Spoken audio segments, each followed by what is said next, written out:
Hello hi नमस्कार, की हालचाल। मेरा नाम है खुशवंत फतनानी और आप इस वक्त देख रहे हैं फिजिक्स विद फतनानी। शुरुआत करते हैं आज के सेशन की। मैं यहाँ पर बच्चों को हेल्प कर रहा हूँ ताकि वो लोग बहुत ही बेहतरीन ढंग से नीट और जेई की तैयारी कर सकें और पेपर्स को एकदम ज़बरदस्त ढंग से फोड़ सकें, है ना। तो क्लास की शुरुआत करते हैं। और मेरा एजुकेशनल बैकग्राउंड अगर आप लोग जानना चाहें तो वो कुछ इस तरह से है कि मैंने आईआईटी गांधीनगर और वीआईटी वेल्लोर से अपनी एजुकेशन ली है, right. Masters and graduation respectively. And after working in some of the top notch institutes in the country, right, top notch organizations in the country, I'm here with uh, my own YouTube channel, with my own institute, physics with Fatnani, है ना, जहाँ पर हम लोग JEE और NEET की शानदार ढंग से तैयारी कर रहे हैं। So let us start of. सबसे पहले हम लोग जिस पार्ट को देख रहे हैं उसका नाम है फ्लूइड्स, है ना। तो फ्लूइड्स में जो हमें अच्छी तरह से समझना है इस क्लास में, let us go ahead with that discussion.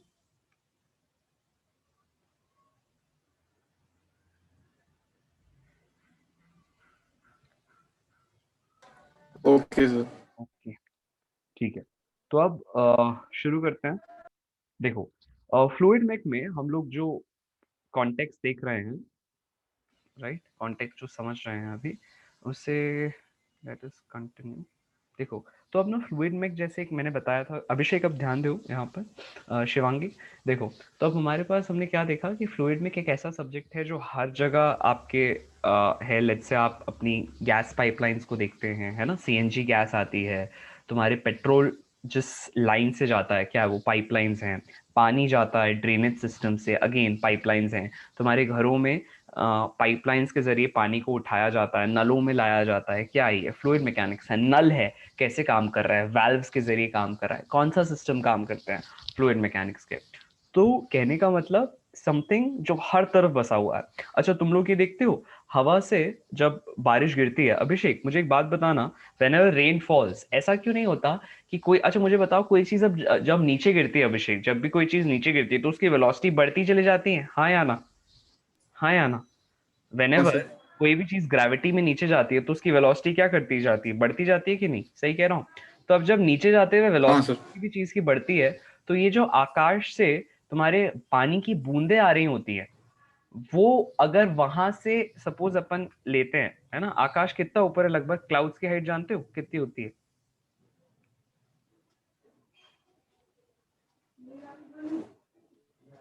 Hmm.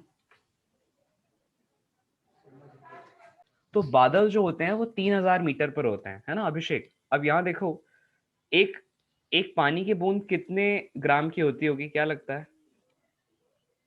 Abhishek? Sir point कुछ करके भैया पॉइंट। जैसे एग्जाम्पल दो, 1 ग्राम ले लें। हाँ 1 ग्राम की सपोज एक पानी की बूंद है, नीचे आ रही है, काफी बड़ी बूंद है। कितना मीटर उसको तय करना है? कितना ऊपर होते हैं बादल? लगभग ती, 3000। 3000 मीटर। ठीक है, तो 3000 मीटर से कोई पानी की बूंद अगर नीचे आए, तो इमेजिन करो या उसके कैलकुलेशन करो क्या वेलोसिटी हो जाएगी उसकी। तो यहाँ पर वो बूंद है, लेट्स से वो जीरो वेलोसिटी से स्टार्ट करती है, उसके लिए यू जीरो है, उसे 3000 मीटर तय करना है, यानी कि 3 किलोमीटर, है ना। 3 × 10⁻³ तय करना है। बताओ नीचे की तरफ जा रहा है तो यहाँ पे साइन कैसे लेंगे डिस्प्लेसमेंट की? नेगेटिव, है कि नहीं? अच्छा, हाँ फिर सर। बोलो। उसके बाद क्योंकि वो एटमॉस्फेयर में मूव कर रहा है ना, अर्थ के एटमॉस्फेयर में, जहां पर तुम्हारे पास ए लग रहा है नीचे की तरफ, तो ए को कैसा ले लूं अभिषेक? -g। माइनस। क्योंकि क्योंकि नीचे की तरफ लग रहा है ए, है ना। हम लोग अपने कोऑर्डिनेट सिस्टम में कोई भी वेक्टर क्वांटिटी जो डाउनवर्ड्स है उसको नेगेटिव ले लेते हैं, ठीक है। नाउ तुम्हारे पास एक्सेलरेशन है, ये है, और हाइट भी है, ठीक है। Let us find out the velocity. कैसे निकालते हैं बताओ? v² = u² U plus square two two A S. H ठीक है। अब बताना, अब बताना, यहाँ पर हम लोग क्या लिख सकते हैं? u² कैसा हो जाएगा जरा बोलो? इनिशियली तो 0। जीरो है वेलोसिटी, ठीक है। 2 × -a -g कितना हो जाएगा? नाइन -10। पॉइंट एट टेन हाँ। चलो 10 ले लो, और उसके बाद यहाँ आ जाता है -3 × 10⁻³ तो इससे एक्सप्रेशन कितना बन के आता है? 6 × 10⁻, कितना हो जाएगा टू। बोलो? 3। 6 × 10⁻³ हो रहा है ना। हाँ सर ये 3। क्या हो रहा है? v² है ना। अब यहाँ से तुमको क्या करना है? इससे तुमको v निकालना है, कितना हो जाएगा v लगभग बताओ? 6 into 10 to the power 3, तो इसमें सर से 10 to the power 4 होगा ना? 4, हाँ 10 to the power 4 करो, चलो good. 6 into 10 to the power 4 करो, करो करो आगे बोलो, कितना हो जाएगा? v is equal to 100 into √6। √6 कितना होता है लगभग बताओ? 2 into 3 √6 तो कुछ होगा नहीं, ऐसे रहेगा। नहीं नहीं, लगभग लगभग √6 की वैल्यू कितनी होनी चाहिए, खुद सोचो। जैसे √5 करोगे तो 2 पॉइंट समथिंग आएगा, है ना? 6 के बाद सबसे परफेक्ट स्क्वायर कौन सा होता है? 6 किन दो परफेक्ट स्क्वायर्स के बीच में? 4 और 9 के बीच में, तो है ना? 2.43 ऐसे हाँ, तो होगा। 2 पॉइंट समथिंग आएगा, राइट। तो 2 पॉइंट समथिंग मतलब वेलोसिटी को मैं लगभग कितना लिख सकता हूँ? 200 की रेंज में, हाँ या ना? 200 मीटर प्रति सेकेंड। क्या होता है ये? 200 मीटर प्रति सेकेंड। एक सेकेंड में 200 मीटर ट्रैवल करे अगर पानी की बूंद, तो पता है तुम्हारे जब बॉडी पे कोई ऐसी चीज पड़ेगी 200 मीटर प्रति सेकंड वाली, तो क्या होगा? 200 मीटर पर सेकंड की स्पीड से कोई तुमसे टकरा जाए, what will happen, do you know? इसको किलोमीटर पर आवर में कन्वर्ट करो, गाड़ी की स्पीड के टर्म्स में करो, कितना होता है बताओ? एक मीटर में कितने किलोमीटर आ जाएंगे? 10⁻³ हाँ या ना? हाँ सर। है ना? और एक सेकंड में कितने तुम्हारे आवर्स आ जाएंगे? 1 by डिवाइड बाय 3600। हाँ ठीक है, तो ये किलोमीटर पर आवर में अपन ने कन्वर्ट कर दिया उस पानी की ड्रॉपलेट को जो ऊपर से आ रही है। तो बताओ कितना हो जाता है ये? 18/5 होगा ना? 18/5 इंटू 200, बताओ कितना आता है? 5 4 ज़ा 0, 18 4 ज़ा करो, कितना हो रहा है? 72 है कि नहीं? कितना हो जाता है बताओ? 72 आता है क्या? हाँ सर। और एक जीरो और, तो लगभग कितने किलोमीटर पर आवर की स्पीड है देखो? 72 किलोमीटर पर आवर। होती है क्या इतनी स्पीड? क्योंकि अगर इतनी स्पीड होगी तो तुम्हारी बॉडी छन्नी हो जाएगी बारिश की बूंदों से। हाँ, अगर नहीं इतनी सर, जोरदार स्पीड होगी तो या तो फफोले हो जाएंगे बॉडी पे, या तुम्हारी बॉडी खत्म हो जाएगी, इतनी जोरदार ढंग से पानी आएगा तुम पर तो। लेकिन इतनी ऐसा तो स्पीड नहीं नहीं होता। होती। हाँ, ऐसा तो नहीं होता, क्यों नहीं होता? होना चाहिए ना, फिजिक्स का सिद्धांत तो बोल रहा है जब पानी की एक ग्राम की बूंद या 1 ग्राम या कितने भी ग्राम की बूंद अगर नीचे की तरफ आ रही है तो इस जबरदस्त वेलोसिटी से आएगी। अगर, और ये तो मिनिमम हाइट ली है हमने, 3 किलोमीटर मिनिमम हाइट है। क्लाउड्स की हाइट वेरी करती है 3000 से 7600 तक। मीटर। हाँ, तो अगर इतने ज्यादा डिस्टेंस है, मतलब इसका डबल हो जाए अगर, है ना, इसकी ये डिस्टेंस डबल हो जाए, तो भैया कोहराम मच जाएगा धरती पे, त्राही त्राही माम करेंगे लोग। लेकिन ऐसा तो नहीं होता, पानी की बूंदों से तो हमारी बॉडी छन्नी नहीं होती। शिवांगी, सोचो क्या रीजन है, ऐसा क्यों होता है? अभिषेक, आदित्य, क्या लगता है ऐसा क्यों हो रहा है?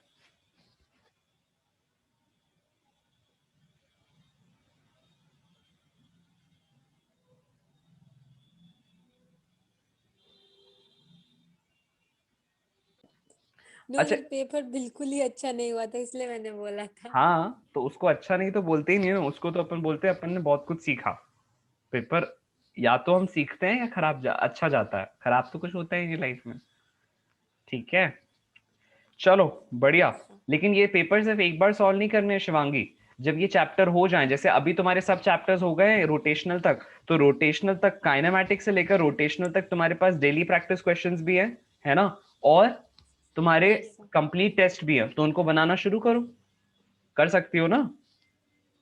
तो Yes, शुरू sir. कर दो, शुरू कर दो, रिवीजन करो काइनेमैटिक्स का, और फिर 2 पेपर, है ना आदित्य? अपन को यही करना है। क्वेश्चन पेपर्स तो अवेलेबल है तुम्हारे लिए। Yes sir. तो बस शुरू करो, काइनेमैटिक्स का रिवीजन शुरू करो, क्योंकि जितना आगे बढ़ेंगे ना उतना पुराना रिवाइज नहीं करोगे तो भूल जाओगे आदित्य। ठीक है, तो रिवीजन करते चलो। Okay sir. हाँ हाँ, शुरू करो। जैसे टाइम, अपना एक टाइम टेबल बना लो कि इस हफ्ते मुझे काइनेमैटिक्स और मोशन इन 2 डायमेंशन का रिवीजन करके, रिवीजन कैसे करते हैं आदित्य? सारे सवालों को दोबारा लगाना है। रिवीजन कैसे करते हैं? सर सारे सवालों को खुद से बनाना है। से बनाना है दोबारा, अच्छे से लिख कर कॉपी में, मतलब वो सवाल तुम्हारे दिमाग में रट जाए आदित्य, इतनी मेहनत करनी है तुमको, कुछ और नहीं करना है। क्लास की क्वेश्चन को दोबारा बनाओ, मतलब कोई दूसरा बच्चा होगा ना, वो सोचेगा कि तुम पागल हो गए हो। सोचने दो, तुम करो जो मैं बोल रहा हूँ। तुम दंग हो जाओगे, तुम्हारे किसी एक चीज को रिवाइज करने से क्या इम्पैक्ट पड़ता है तुम्हारे परफॉर्मेंस पे, तुम खुद दंग होगे देखना। तो शुरू करो उस प्रोसेस को, रिवीजन करना है जबरदस्त, जो जो भी अपन ने क्लास में किया है आदित्य, जैसे अभी तुमने रोटेशन के लिए किया है ना, यही चीज अभी अपन को आज रोटेशन खत्म करो, ठीक है, कल यस से सर। ये चीज फ्लूइड के लिए शुरू करो, फिर रिवीजन शुरू कर दो काइनेमैटिक्स का, ठीक है। जो सवाल लगाए हैं उनको बनाना है क्लास में, मतलब अपने पास अलग एक कॉपी के अंदर, ठीक है ना yes Aditya? Sir. Okay get sir. Going, करोगे? Yes sir. तो वो सबसे शानदार तरीका होता है उन सवालों में माहिर बनने का। दोबारा बनाओ, फिर लगाओ उनको, फिर लगाओ, हर बार कुछ नया सीखोगे। तुमको लगेगा अरे ये वाली चीज तो मैंने पिछली बार ध्यान ही नहीं दी थी, अच्छा ये भी नया कुछ सीख लिया, ऐसा होते जाएगा। अच्छा वो तो करो ही, प्लस मैंने यहाँ पे भी जो सवाल पूछा उसका जवाब दो आदित्य जल्दी से। क्या पूछा है कि एक बारिश की बूंद है, ऊपर आ रही है नीचे से, जो बादल और धरती के बीच का लगभग डिस्टेंस है दैट इज 3000 मीटर्स। तो 3000 मीटर्स अगर कोई बारिश की बूंद तय करे, तो हमने तुम्हारे काइनेमैटिक की इक्वेशन से पता लगाया कि 720 किलोमीटर प्रति घंटे की रफ्तार से तुम्हारी बॉडी पर गिरनी चाहिए। बट ऐसा होता है क्या? अगर ऐसा होगा तो तुम्हें आसपास मून के जैसे क्रेटर दिखेंगे, गड्ढे हो जाएंगे धरती में, खत्म ये हो जाएगी धरती। इस स्पीड से अगर कोई चीज टकराएगी तो आकाश से आकर। लेकिन ऐसा होता है क्या? क्या बारिश की बूंदों से धरती खत्म हो जाती है? नो सर, और लेकिन अच्छी हो जाती है। तो क्या रीजन है, क्या रीजन है कि 720 किलोमीटर प्रति घंटे की रफ्तार से नहीं आता है पानी? इस रफ्तार से आएगा तो तुम दब जाओगे धरती के अंदर, इतना जोरदार पानी होगा मोमेंटम से पानी के। लेकिन ऐसा तो नहीं होता, क्यों? No sir. क्यों? इस सवाल का जवाब ये चैप्टर देता है। चलो सुनते जाओ अब। Okay, okay sir.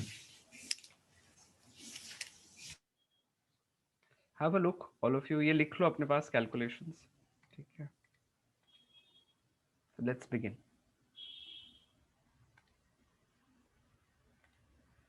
है ना, नाउ हैव अ लुक। तो हम लोग इस चैप्टर में क्या कुछ पढ़ते हैं,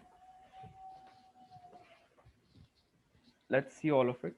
देखो सबसे पहली चीज हम लोगों को जो याद रखनी है वो ये है कि pressure at same height is same for all kinds of fluids. मतलब किसी भी फ्लूइड में तुम एक जगह पे एक हाइट पर प्रेशर देखोगे तो वो सेम आएगा। अब जैसे इस वाले क्वेश्चन के लिए एक बार देखो जरा क्या हो रहा है।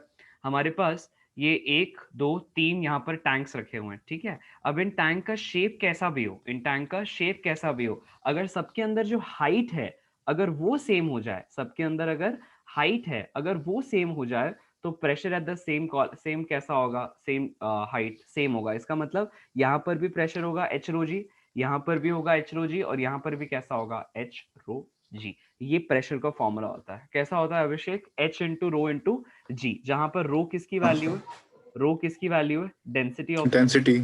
ऑफ द लिक्विड, जो लिक्विड इसमें भरा हुआ है उसकी डेंसिटी, ठीक है। क्लियर हो रहा हाँ सर। है ना? चलो अब इसके ऊपर कुछ हमने सवाल देखे थे कल की क्लास में, ओके देखते जाते हैं, आगे बढ़ते हैं। सो ये कुछ इंपॉर्टेंट की पॉइंट्स है, लिख लो। अगर तुम्हारा वेसल क्लोज्ड है, अगर तुम किसी वेसल को कंसिडर कर रहे हो और वो क्लोज्ड है, लिखो एक बार, है ना। अगर तुम्हारा वेसल क्लोज्ड है तो तुम ना एटमॉस्फेरिक प्रेशर को कंसिडर नहीं करते हो, एटमॉस्फेरिक प्रेशर को कंसिडर नहीं करते हो। एक बार ये लिख लो ये चीजें। पानी की डेंसिटी लिखो कितनी होती है, 1000 kg पर मीटर क्यूब। कितनी होती है आदित्य? 1000 kg पर मीटर क्यूब। क्यों? और उसी को हम क्या लिख सकते हैं, 1 ग्राम पर सेंटीमीटर क्यूब, है ना।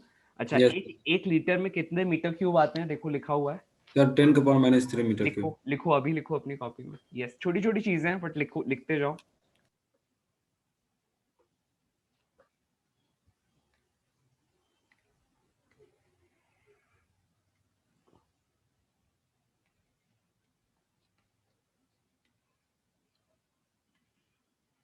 सिद्धार्थ आपको आवाज आ रही है?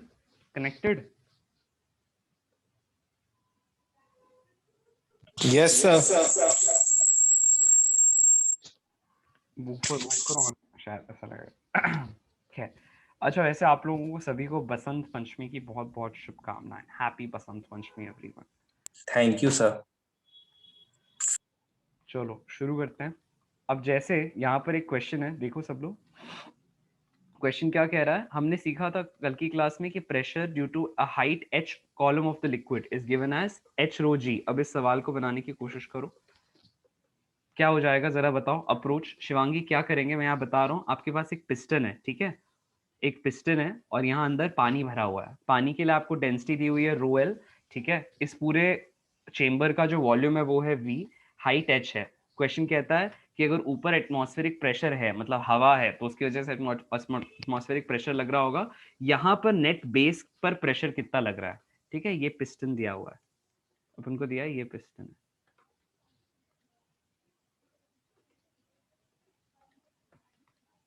हाँ ट्राई करो शिवांगी।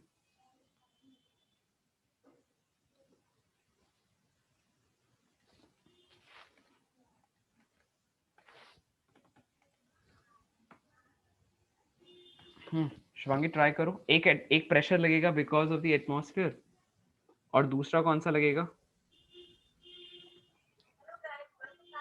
दूसरा उस मास की वजह से मास लगे, की वजह से। और फिर किसकी वजह से लगेगा?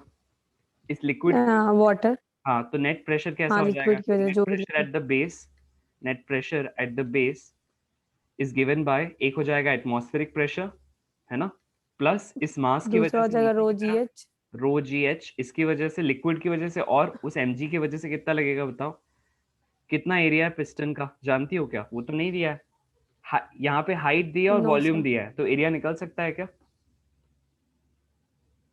इस सिलेंडर के हाँ। लिए तुम्हारे पास ये वाला एरिया नहीं दिया हुआ है, लेकिन हम उसे निकाल सकते हैं। कैसे निकाल सकते हैं शिवांगी?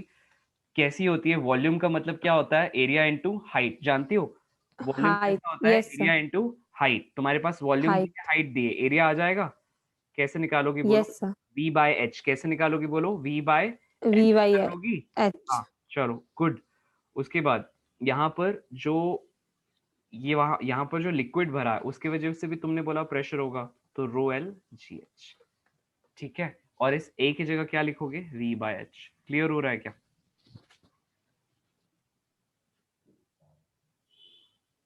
Yes sir. आदित्य लिख लो, क्लियर हुआ? Yes sir. अभिषेक, सिद्धार्थ, आप लोग बताओ क्लियर हो रहा है ये? Net pressure at the base will be because of the atmosphere. Yes sir. फिर तुम्हारा जो ब्लॉक है और पूरा का पूरा पानी। बहुत बेसिक क्वेश्चन है, ऐसे क्वेश्चंस को पता होना चाहिए हमने कैसे हल करना है। सिद्धार्थ क्लियर हुआ क्या यार तुमको? Yes sir. ठीक है, लिख लो। हो गया लिखना सबका? आगे बढ़ते यहाँ हैं। पे mg बाई ए जो है सर, हाँ सर हाँ उसको हम लोग सर v रो g को ही मॉडिफाई करके सर ये लाए। हाँ, तो यहाँ पर जो m है दैट इज ये वाला m, तो v रो g में मॉडिफाई करने की जरूरत नहीं है। ये बेसिकली ये प्रेडिक्ट कर रहा है, ये वाली इक्वेशन, कि कितना प्रेशर लग रहा है, कितना प्रेशर लग रहा है इस ऑब्जेक्ट के वेट की वजह से, है ना। तो प्रेशर कितना होता है? Force per unit area. तो इसकी वजह से नीचे फोर्स कितना लग रहा है? mg। और कितने एरिया पर वो डिस्ट्रीब्यूट हो जाएगा? इस एरिया a पर। और ये हमको नहीं दिया है तो इसको लिख दिया हमने वॉल्यूम बाय हाइट। हो रहा है क्लियर? यस हाँ लिख लो।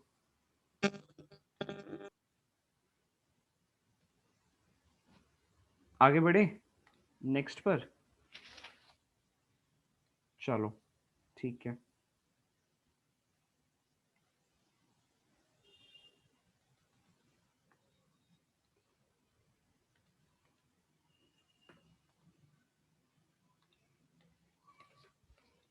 अब तुम्हारे पास यहाँ पर दो क्वेश्चंस, ये क्वेश्चन दिया हुआ है, ठीक है। क्वेश्चन ध्यान से देखना, एलएचएस में जो दिया हुआ है। क्वेश्चन क्या कहता है कि तुम्हारे पास एक बैरोमीटर है। बैरोमीटर क्या होता है? एक ऐसा डिवाइस होता है जिसके अंदर आपने एक ट्यूब ली है और उसको पानी या फिर आप मर्क्यूरी या कोई भी एक लिक्विड में डाल देते हैं। तो इस तरह से डालते हैं कि पूरा का पूरा लिक्विड इसमें ऊपर की तरफ चढ़ जाए, ठीक है। पहले ऐसे करके डाल देते हैं, लेट्स से यूं। इस तरह से आप इसके अंदर ये पूरा इंसर्ट करते हैं, इसमें पानी आने देते हैं, फिर इस पूरे कंटेनर को इस तरह से सीधा रख देते हैं। अब हमारा क्या काम है, हम ये देखेंगे यहाँ पे कि शुरुआत में ऊपर की तरफ जितना भी लिक्विड है ना वो थोड़ा सा नीचे की तरफ चला जाएगा, जिसकी वजह से ऊपर वैक्यूम क्रिएट हो जाएगी। इसको कहते हैं टॉरिसिलियन वैक्यूम। लिख लो सभी लोग, इसे कहते हैं टॉरिसिलीज वैक्यूम या टॉरिसिलियन वैक्यूम। मतलब उसने पहली बार इस तरह का फिनोमेना शायद ऑब्जर्व करके रिपोर्ट किया था। ठीक है, अब वैक्यूम है, क्या है, वैक्यूम है। अभिषेक बताना, वैक्यूम मतलब pressure zero, non zero? Sir zero. Pressure zero. तो अब इसका मतलब ये हुआ है ना कि इस जगह पर, इस वैक्यूम वाले जोन में कोई प्रेशर नहीं है। ठीक है, अब आपसे क्वेश्चन में क्या कहा जा रहा है कि आपको बताना है कि इस पूरे मर्क्यूरी या जो भी यहाँ पे पानी है, लेट्स से, है ना, यहाँ पे दिया है वाटर है, तो इस पूरे वाटर की हाइट कितनी है ये अपन को बताना है। ठीक है, ये अपना क्वेश्चन है। कैसे करोगे सोचो। अभी हमने कल क्या सीखा था सिद्धार्थ? हमने कल क्या सीखा था कि प्रेशर एट सेम हाइट कैसा होना चाहिए, इक्वल। इसका Equal. मतलब इस पूरे जोन में यहाँ पर जितना प्रेशर आ रहा होगा इतने हाइट की वजह से, वो pressure will be equal to इस 5 mg और mg की वजह से जितना प्रेशर पड़ रहा होगा प्लस एटमॉस्फेरिक प्रेशर। समझ रहे हो क्या? Yes. मतलब pressure at any point below the piston. देखो यहाँ पर एक पिस्टन है, मतलब तुमने क्या किया हुआ, अरेंजमेंट समझना, ऐसा एक सपोज कटोरे जैसा कुछ है, ठीक है, उसमें एक पिस्टन लगाया हुआ है यहाँ, और पिस्टन के ऊपर हमने 5 mg और mg के ब्लॉक्स रख दिए हैं, है ना। अब क्वेश्चन ये कहता है, कि आपने यहाँ पर और यहाँ पर जो भी प्रेशर है उनको इक्वेट करके आपको हाइट निकालनी है। चलो ट्राई करो एक बार, कैसे करोगे? हाँ सिद्धार्थ ट्राई करो। यहां पर क्योंकि वैक्यूम है तो इस पॉइंट की वजह से तो कोई एटमॉस्फेरिक प्रेशर काम नहीं करेगा, जो भी होगा वो इस लिक्विड की हाइट की वजह से होगा। तो बताना नेट प्रेशर एट ए कितना हो जाएगा? सिद्धार्थ बोलो। एटमॉस्फेरिक प्रेशर तो लग नहीं रहा है, तो वैक्यूम का प्रेशर जो कि कितना होता है, जीरो, Zero. प्लस वो प्रेशर जो इस हाइट की वजह से काम करेगा, कितना हो जाएगा बोलो? एच रो जी। बिल्कुल सही। उसी तरह से बी पर जो प्रेशर होगा, क्योंकि ये पिस्टन है तो पिस्टन के केस में एटमॉस्फेरिक प्रेशर भी ऊपर से दबाव डालेगा और ये वाले मासेस भी दबाव डालेंगे। तो बताना नेट प्रेशर एट बी कितना हो जाएगा? हाँ बोलो। 6 mg बाय ए प्लस, बोलो, प्लस एटमॉस्फेरिक प्रेशर। क्लियर हो रहा है? Yes. ठीक है। अच्छा अब सिद्धार्थ ये बताओ, यहाँ पर क्या दिया हुआ है? Radius. सिलेंड्रिकल वेसल है। सिलेंड्रिकल वेसल मतलब उसका रेडियस दिया है, तो अगर तुम्हें रेडियस दिया हो तो एरिया निकाल सकते हो क्या? Yes. कितना हो जाएगा बोलो? Pi Pi r. R square. बहुत बढ़िया। तो अब इन दोनों को क्या करना है, इक्वेट करना है। पी वैक्यूम क्या डाल दोगे? जीरो। Zero. तुमको एच निकालना है, तो बताओ एच कितना आ जाएगा? बोलो एच। तुम बेसिकली क्या करोगे, pressure at the same height is same, जिस वजह से तुम ए और बी को पर जो प्रेशर पड़ रहा है उसे इक्वेट कर दो। P A is equal to P B, है ना। कितना हो जाएगा? H rho L into G is equal to, हाँ 6 बोलो, इज by इक्वल a to plus 6 mg by A plus atmospheric pressure. ठीक है, यहां से बताओ एच कितना आ जाएगा? 6 mg by by A plus P A T M atm by L whole by rho P rho L G. Great, by बढ़िया। हुआ क्या क्लियर सिद्धार्थ अपन को? yes. अभिषेक, शिवांगी, आदित्य, आप लोग बोलो क्लियर हो रहा है ये? Yes, sir. हाँ सर। ठीक है, लिख लो अपने पास, राइट इट डाउन। जैसे ही हो जाए तो सब लोग एक बार हैंड रेस करना, ठीक है। शिवांगी आज भी डबल डबल स्क्रीन दिख रही है क्या? यह सब सही है आज? सर सब सही है आज। और वो पार्टिसिपेंट्स वाला सेक्शन खुल रहा है आपके सामने? Yes sir. अच्छा वो आज खुल रहा है, ठीक है। चलो ये तो कंप्लीट करो, हैंड रेस कर लो जैसे ही हो जाता है, तो आई एम वेटिंग।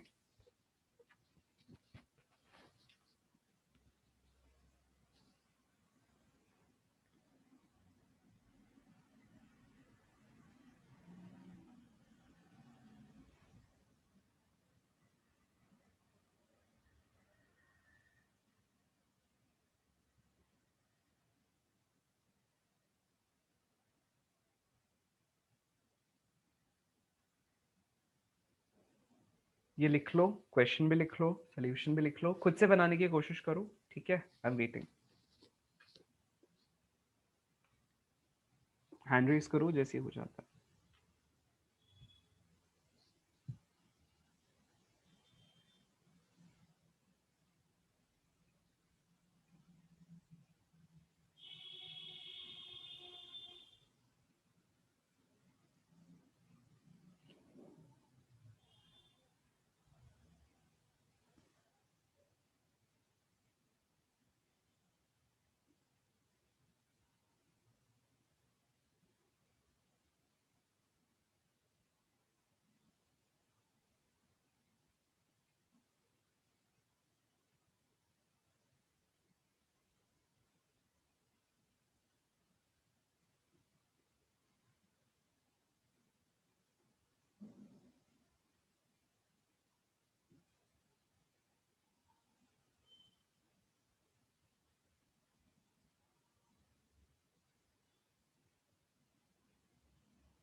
डन। चलो अब हम लोग आगे बढ़ते हैं।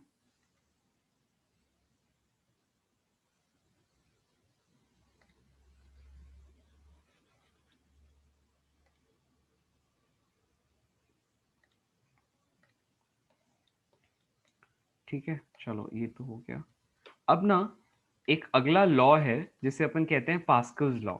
पास्कल्स लॉ ये स्टेट करता है कि अगर आपने कोई भी एक लिक्विड ले लिया तो उस लिक्विड में हर तरफ जो प्रेशर होता है दैट इज इक्वली डिस्ट्रीब्यूटेड। एक बार इसको लिख लो अपने पास, ये वाला स्टेटमेंट लिखो। पास्कल्स लॉ कहता है किसी भी कन्फाइंड लिक्विड में अगर सपोज तुमने एक सिलेंडर लिया, उस सिलेंडर में पिस्टन लगाया है ना, और उस सिलेंडर को ठीक है एक नए सिलेंडर से जोड़ दिया, वहां पर भी एक पिस्टन लगा दिया, तो पास्कल्स लॉ क्या कहता है कि अगर एक तरफ तुम प्रेशर लगाओगे तो पूरी तरह से लिक्विड में डिस्ट्रीब्यूट हो जाता है। लिखो इसको। कल हमने देखा है क्या ये शिवांगी, पास्कल्स लॉ?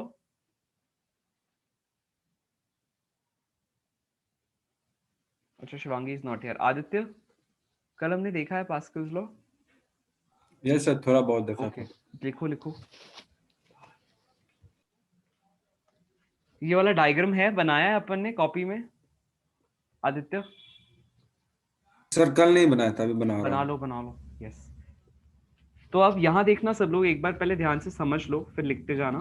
अगर पास्कल्स लॉ ये स्टेट करता है कि अगर सपोज है ना, सपोज तुम्हें अपने वेट से, अभी क्या होगा कि तुमने यहाँ पर एक कार रखी तो उससे क्या होगा, ये वाला प्रेशर इस पिस्टन पे लगेगा और ये पिस्टन ऊपर मूव करने लगेगा। तो अब हम क्या करते हैं, हम यहाँ खड़े हो जाना चाहते हैं और हम चाहते हैं कि हमारे खड़े होने की वजह से कार की वजह से जो प्रेशर है वो बैलेंस हो जाए। मैं बोलूं अरे ऐसे कैसे हो सकता है, तो ऐसा हो सकता है। अब यहाँ देखना ध्यान से, हम क्या लिख रहे हैं, पास्कल ने क्या फाइंडिंग की थी कि pressure applied in a confined liquid is equally distributed everywhere. मतलब इस कार की वजह से जितना प्रेशर लिक्विड के हर पॉइंट पर लग रहा है, जितना प्रेशर लिक्विड के हर पॉइंट पर लग रहा है that is equal through out the liquid. चाहे मैं यहाँ देखूं, यहाँ देखूं, यहाँ देखूं, वो एक्स्ट्रा प्रेशर जो कार लगा रही है इस पूरे सरफेस एरिया पे है ना, वो पूरी जगह पर इस पूरे लिक्विड में हर तरफ एक जैसा है। कन्फाइंड लिक्विड में लगाया गया प्रेशर इक्वली डिस्ट्रीब्यूट होता है। तो अब यहां देखो, तो इसका ये मतलब हुआ कि अगर मैं पॉइंट एक्स और पॉइंट वाई पर प्रेशर देखूं तो वो कैसा होगा, सेम। मुझे बताना यहां पर आदित्य, पॉइंट एक्स पर प्रेशर कितना हो जाएगा, फोर्स पर यूनिट एरिया है ना, which is F1 by A1। Clear हो रहा है क्या ये? Yes sir. Perpendicular force per unit area. वैसे यहां पर कितना हो जाएगा Aditya, F2 by bye A2। क्या ये बात क्लियर हो रही है? Yes sir. ठीक है। अब हम लोग क्या लिख सकते हैं, F1 by F2 is equal to A1 by A2। देखो लिख सकते हैं ना, ये A1 ऊपर जाएगा, F2 नीचे चला जाएगा। क्लियर हो रहा है क्या?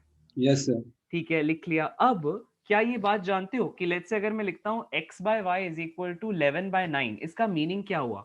अगर RHS में, ध्यान से सुनना, अगर RHS में 11 बड़ा है 9 से, 11 बड़ा है 9 से, मतलब LHS में x बड़ा होगा y से। क्या ये बात समझ में आ रही है? Yes sir. है ना? तो इसका मतलब क्या हुआ कि अगर जैसे यहां पर ये इक्वालिटी होल्ड करती है वैसे ही इस केस में भी ये इक्वालिटी होल्ड करेगी। और जब आप जब आप ये देख रहे हो, मुझे बताना इसमें से कार जिस पिस्टन पे है उस पिस्टन का सरफेस एरिया बड़ा या जिस पे तुम खड़े हो उसका सरफेस एरिया बड़ा? सरकार का। कार वाला। तो कार वाला ये पिस्टन का सरफेस एरिया ज्यादा है, मतलब इस जगह का देखना, हाँ ये इस तरह से कुछ है कि देखो यहाँ पर ये एरिया, ठीक है, और इस जगह पर छोटा वाला एरिया, इस तरह से सर्कुलर है सपोज पिस्टन का एरिया, ठीक है, जहां पर बड़ा वाला is over here on the left hand side जिस पे कार रखी है, और छोटा वाला इज ओवर हियर ऐसा। तो अब लॉजिक समझो, क्योंकि A1 बड़ा है A2 से, इसका मतलब F1 कैसा होगा? बड़ा होगा F2 से। क्या ये बात हमें समझ में आ रही है? Yes sir. अब इसका एक मीनिंग है, ध्यान से समझो। इसकी मीनिंग ये है कि whenever, एक इसमें एक स्टेटमेंट ऐड करना जो यहाँ नहीं लिखी है, लिखो whenever heavy objects are to be lifted, लिखो whenever heavy objects are to be lifted। वो खुशी में रहते हैं। कुछ बोलना है? हाँ बोलो। नो सर, सिद्धार्थ कुछ बोल रहा था। हाँ हाँ बोलो बोलो सिद्धार्थ।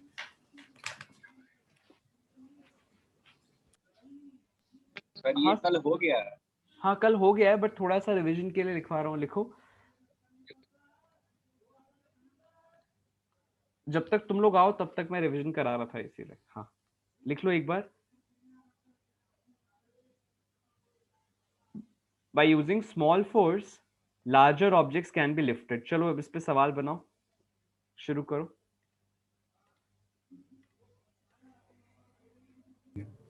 आपके पास पिस्टन दिया हुआ है, ठीक है, और इस दो पिस्टन्स हैं, कन्फाइंड लिक्विड है। क्वेश्चन कहता है कि आपने यहाँ पर अपनी कार खड़ी करी है और यहाँ पर आप खुद जाके खड़े हो गए, ठीक है, आपका वेट है 60 kg और ये जो कार है आपसे 20 गुना हैवी है। अब हमें क्वेश्चन कहता है अगर तुम्हारे वाले साइड जो पिस्टन है उसका डायामीटर या उसका radius is given as 50 centimetre, then what will be the diameter of the piston on the other side. चलो ट्राई करो, निकालो आंसर। शिवांगी कैसे निकालोगे? बोलते जाओ, सबका थोड़ा मार्गदर्शन करते जाओ। शिवांगी हाँ।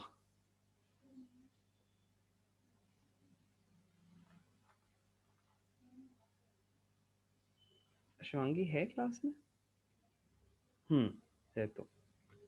शिवांगी लिखो F1 by A1। हाँ लिखो F1 by A1 is equals to equal to F2 by A2। हाँ A2। हाँ हाँ लिखो लिखो।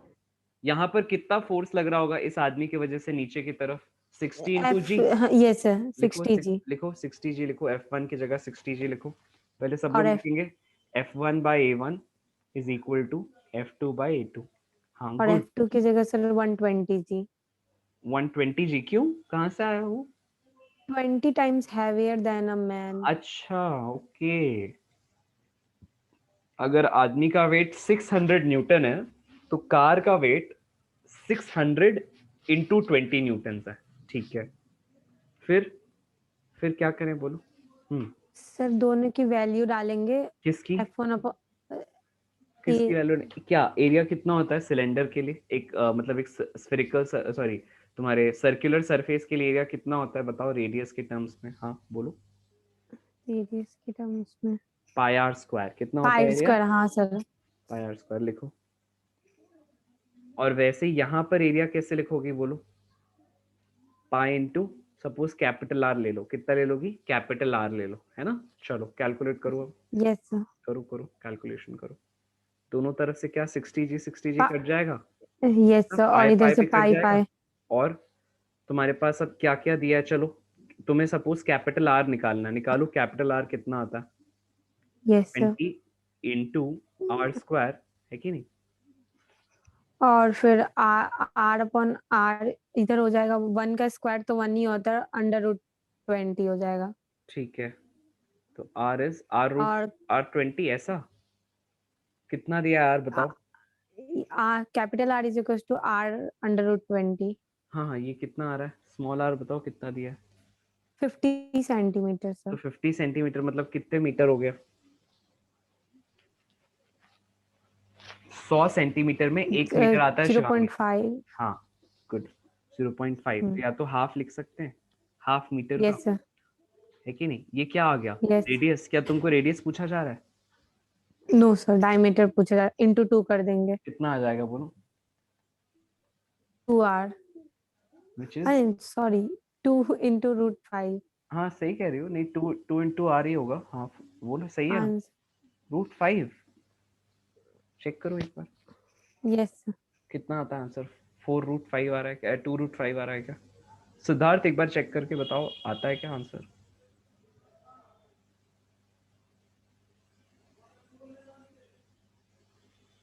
आदित्य यही आंसर आ रहा है, चेक करो। अभिषेक, सर यही आ रहा है। ओके अभिषेक, आदित्य एक बार कंफर्म करो। सिद्धार्थ Yes. आ रहा है, Yes, ठीक yes, है sir. आगे बढ़े, चलो ठीक है, let us move to the next one.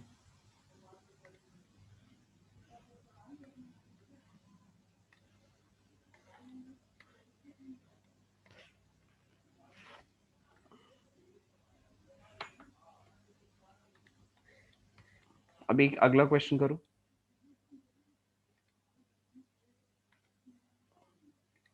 तुम्हारे पास क्वेश्चन क्या दिया है, पढ़ो एक बार। तुम्हारे पास दिया हुआ है कि एक आदमी के लिए उसका वेट 20 kg है, ठीक है, यहाँ पर उसके पिताजी खड़े हो गए, उनका वेट सपोज 60 kg है और उससे 3 गुना ज्यादा भारी है वो, और वो जिस पिस्टन पे खड़ा है उसका एरिया है 2 मीटर स्क्वायर, उसके पिताजी जिस पिस्टन पे खड़े हैं उसका एरिया, रेडियस और डायमीटर फाइंड करना है। यस, सिंपल सवाल है। अभिषेक तुमको बताते भी जाना है, बनाते भी जाना है, करते जाओ अभिषेक। हाँ बोलो। Sir F1 by F2 is equal to A1 by A2 कर लेंगे। करो। F1 की जगह 20G, F2 की जगह 60G। ठीक है, डालो आंसर कितना आता है, A2 बोलो कितना आएगा।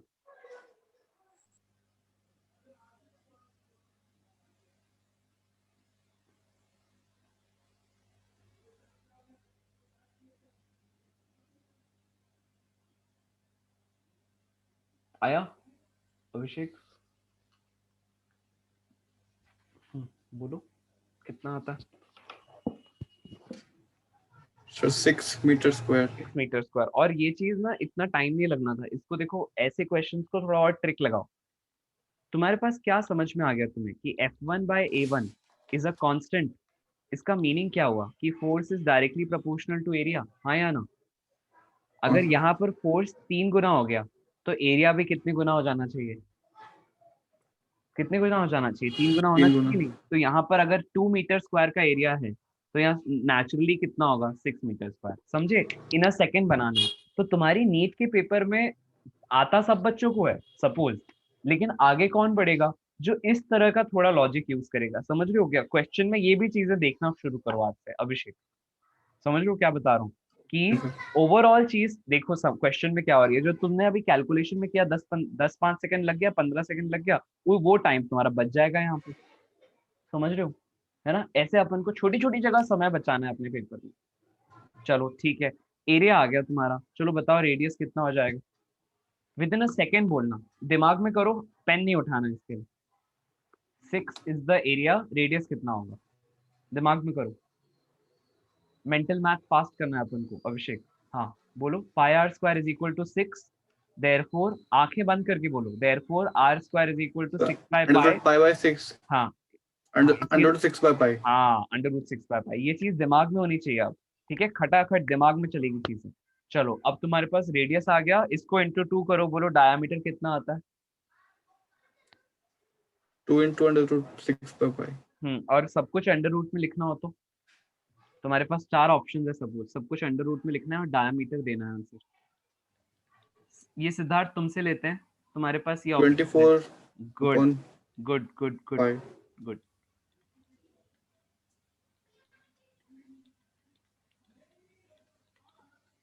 सिद्धार्थ बोलो ऑप्शन कौन सा हो जाएगा।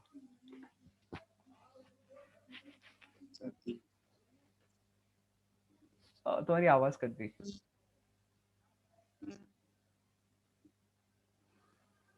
आदित्य कौन सा हो जाएगा ऑप्शन।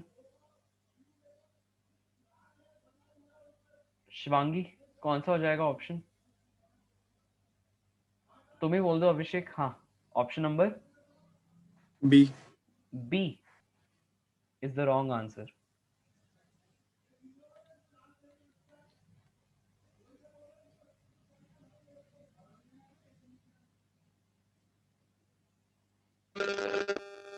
सोचो एक बार, सभी ऑप्शंस को फिर से देखो। Both B and C D हो जाएगा। ये चीज होता है एग्जाम में, तुम सही करके आओगे लेकिन उसी आंसर को दूसरे फॉर्म में दूसरे ऑप्शन में दे देगा, और अगर तुमने हड़बड़ी में इसको सही कर दिया तो we might end up in a wrong answer. आते हुए भी देखो आदमी गलत कर सकता है, तो यहीं पर अपन को थोड़ा बचना है। ठीक है, आगे बढ़े फिर। शुड बी मूव अहेड, बोलो। हाँ सर। चलो अब देखो यहाँ पर अगला सवाल।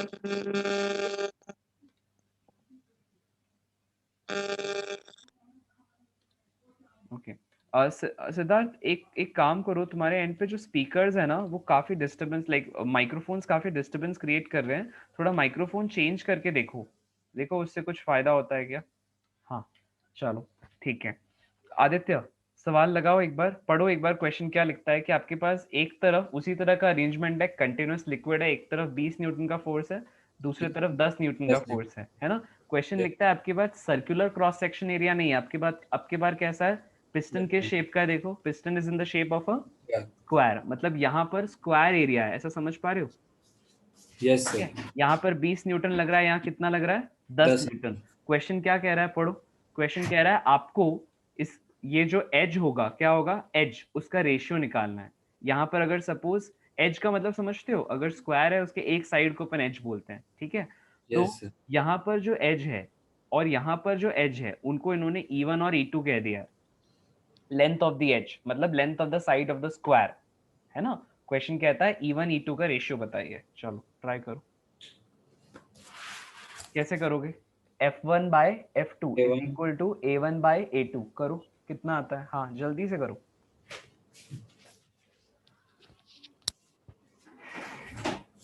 डायरेक्ट करो, 20:10 इज इक्वल टू A1:A2। अब एरिया ऑफ द स्क्वायर जानते हो क्या, एज के टर्म्स में कितना होता है, देखो लिखा है मैंने यहाँ, हाँ देखो एज का स्क्वायर, राइट। Yes sir. तो करो यहाँ पे लिखो E1 का स्क्वायर इज टू E2 का स्क्वायर, बताओ E1:E2 कितना आ रहा है।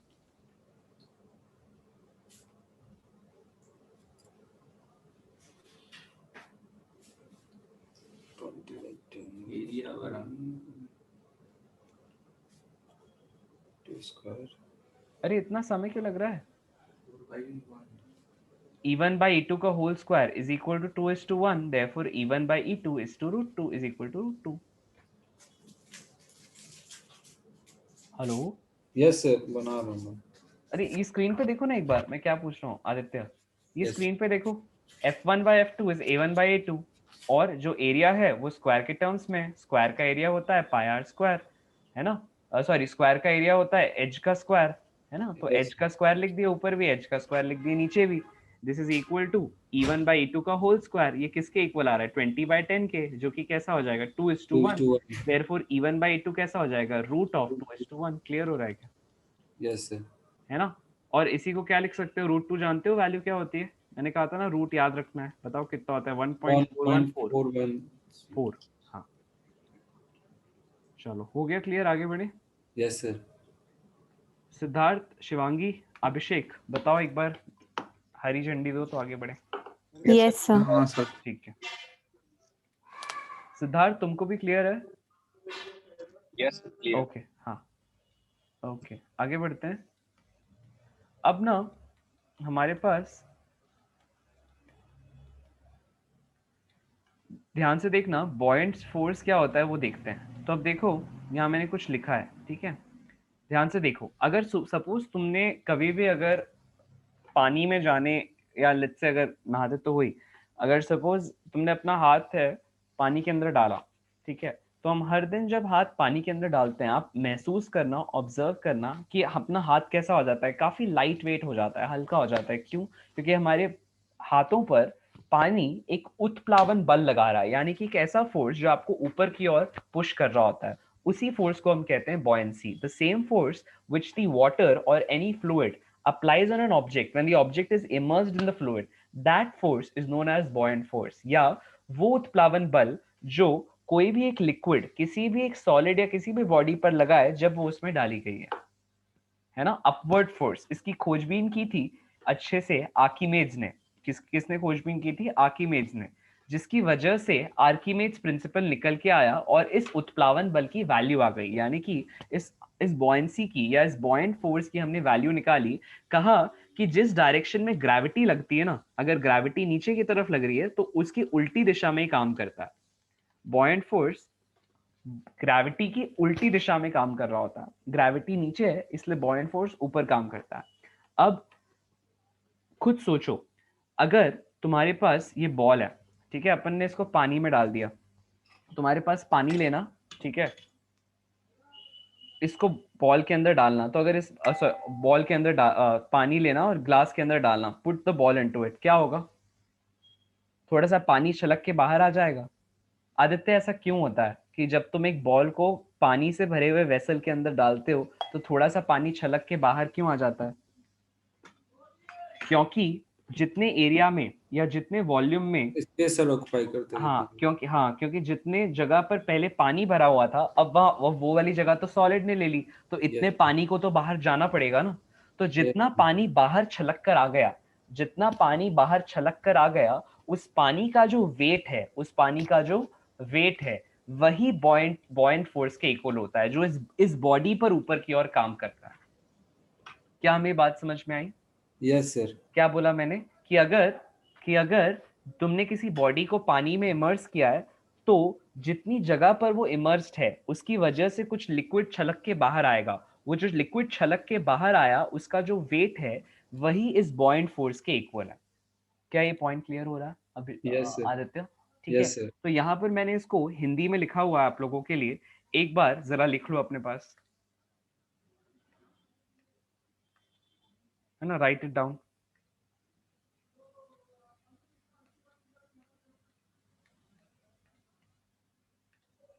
जैसे ही हो जाता है तो अपने हैंड्स रेज कर लो। तो इस बॉयंसी की वैल्यू आती है ना, वेट ऑफ द लिक्विड। मुझे बताना आदित्य, अगर वेट ऑफ द लिक्विड के इक्वल है तो जितना लिक्विड बाहर गया ml इंटू जी। अब m को, डेंसिटी को कैसे लिख सकते हो जानते हो क्या? Density for the liquid is, density is mass by volume. Yes sir. तो जितना लिक्विड बाहर गया, जितना लिक्विड बाहर गया, वो क्यों गया? Immersed part of the solid की वजह से। क्यों गया? Immersed part of the solid की वजह से। तो इसीलिए इस VL के जगह में अगर लिख देता हूं V इमर्स्ड, तो जितना पानी बाहर गया उसका मास कितना हो जाएगा? इस ml की वैल्यू कितनी हो जाएगी? ρl into V immersed. क्या ये बात क्लियर हो रही है? जितना पानी बाहर आया उसका मास कितना होगा? Density into volume. क्या होगा? Density into volume. और कितना पानी बाहर आएगा? वॉल्यूम कितनी होगी? लिक्विड जो बाहर आया उसकी volume is same as the volume जो सॉलिड अंदर की तरफ ऑक्यूपाई कर रहा है ना, क्योंकि उतना ही तो लिक्विड बाहर आया है। सही कह रहा हूं? अगर ये वाली वॉल्यूम जो इमर्स्ड है, अगर वो V इमर्स्ड के इक्वल है, तो जो लिक्विड बाहर आया है, जो लिक्विड बाहर आया है, ये उसी की तो वॉल्यूम की हम बात कर रहे हैं। आदित्य, क्या ये बात समझ में आ रही है?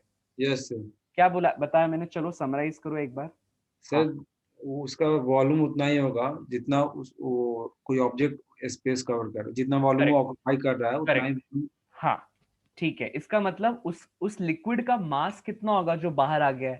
सर जितना डेंसिटी इंटू वॉल्यूम, है ना? क्या हो जाएगा? Density into volume immersed. क्या ये बात समझ में आ रही है? Yes sir. हाँ, तो यहाँ पर हम मास उसका होगा ना जो बाहर निकल जा रहा है, देखिए। हाँ, तो वो बाहर उतना ही निकलेगा जितनी वॉल्यूम इमर्स किया है ना? तो इसी वॉल्यूम को लिक्विड की डेंसिटी से मल्टीप्लाई कर दोगे तो लिक्विड का वेट, मास आ जाएगा। क्या ये बात समझ रहे हो? Yes sir. और उसी से G को मल्टीप्लाई कर दोगे तो उस लिक्विड का वेट आ जाएगा जो बाहर चला गया है। क्या ये बात समझ में आ रही है? Yes sir. तो फंडा ये है बेसिकली कि तुमने क्या किया है, सबसे पहले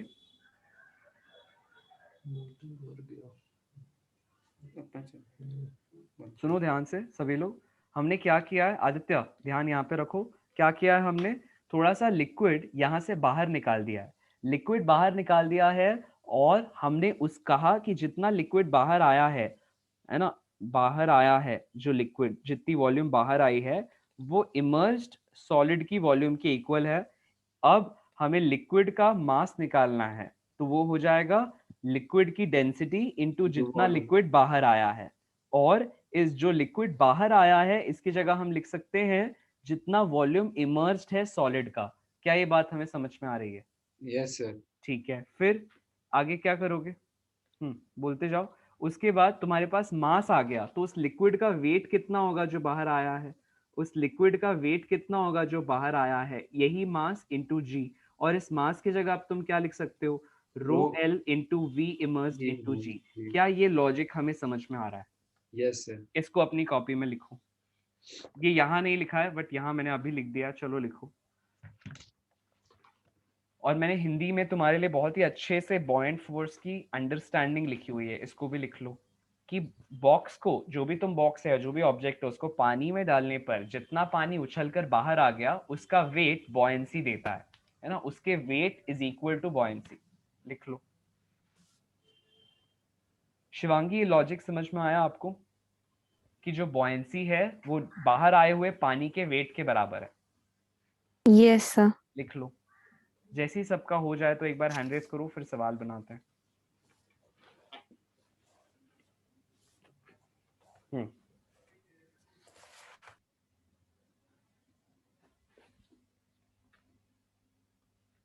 हैंड रेस करो, ठीक है?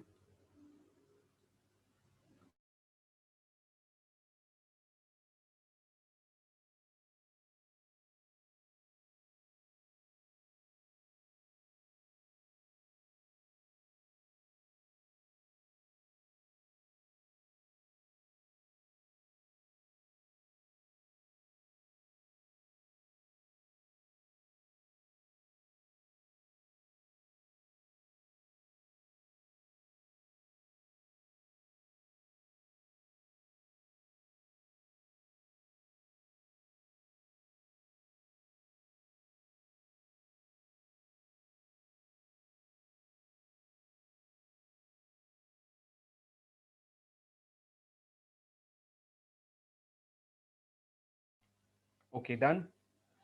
आगे बढ़े। ठीक है, अब ये भी लिख लो साथ में, साइड में जो लिखा है। देखो सबने लिख लिया, चलो ग्रेट। आगे बढ़ते हैं फिर। ओके, आज श्वेता नहीं आई है, ठीक है? श्वेता की क्लास है शायद। चलो कूल। ओके, अब यहाँ देखो, हम ना इसी से एक नया टर्म डिफाइन कर रहे हैं। हम इसी से एक नया टर्म डिफाइन कर रहे हैं। उस टर्म को हम कह रहे हैं, उस टर्म को हम कह रहे हैं एपरेंट वेट। एपरेंट वेट का क्या मतलब है?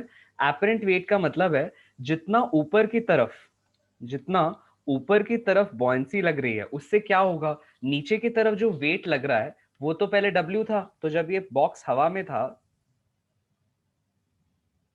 जब ये बॉक्स हवा में था, तो हवा में होने की वजह से, हवा में होने की वजह से इस पर सिर्फ W काम कर रहा था। बट पानी में जाते ही इसके ऊपर B भी काम करने लगा, जिस वजह से इसका वेट थोड़ा सा कम हो गया। तो जो अब तुम नेट वेट निकालोगी शिवांगी, वो किसके इक्वल हो जाना चाहिए? W माइनस बी के। सही कह रहा हूं? अब नेट फोर्स जो यस नीचे सर। की तरफ काम कर रहा है वो कितना है? W माइनस बी है कि नहीं? है यस ना? सर। ठीक है। अब बिकॉज ये लॉजिक समझ में आ रहा है, तो अब देखो,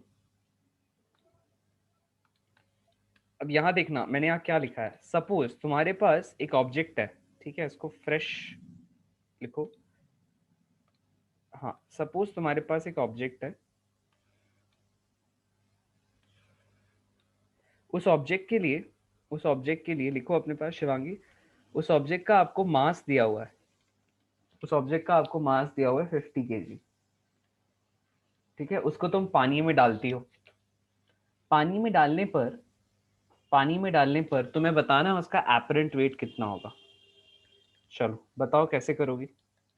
हाँ, W माइनस बॉयंसी, है यस कि सर। नहीं? ठीक है, और एक मिनट, जस्ट मिनट, है ना? W माइनस बॉयंसी, सही कह रहा हूँ? हेलो? यस। हाँ, ठीक है। अब थोड़ा सा और रुक जाओ।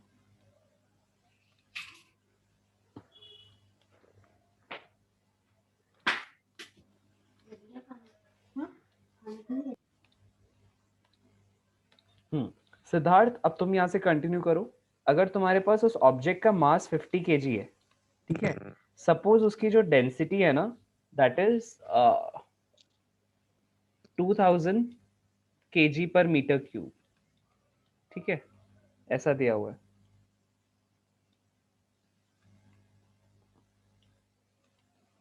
है ना। अब हमें क्वेश्चन क्या कहता है सिद्धार्थ कि आपके Yes, पास sir. उस ऑब्जेक्ट के लिए आपको एपरेंट वेट बताना है, तो एपरेंट वेट कैसे बताओगे, कैलकुलेट करो। सबसे पहले तो उसका वेट बताओ कितना हो जाएगा, W। हाँ बोलो सिद्धार्थ। 50 into 10, good, mg। हाँ 50 into 10 कितना हो जाएगा, 500 न्यूटन। 500.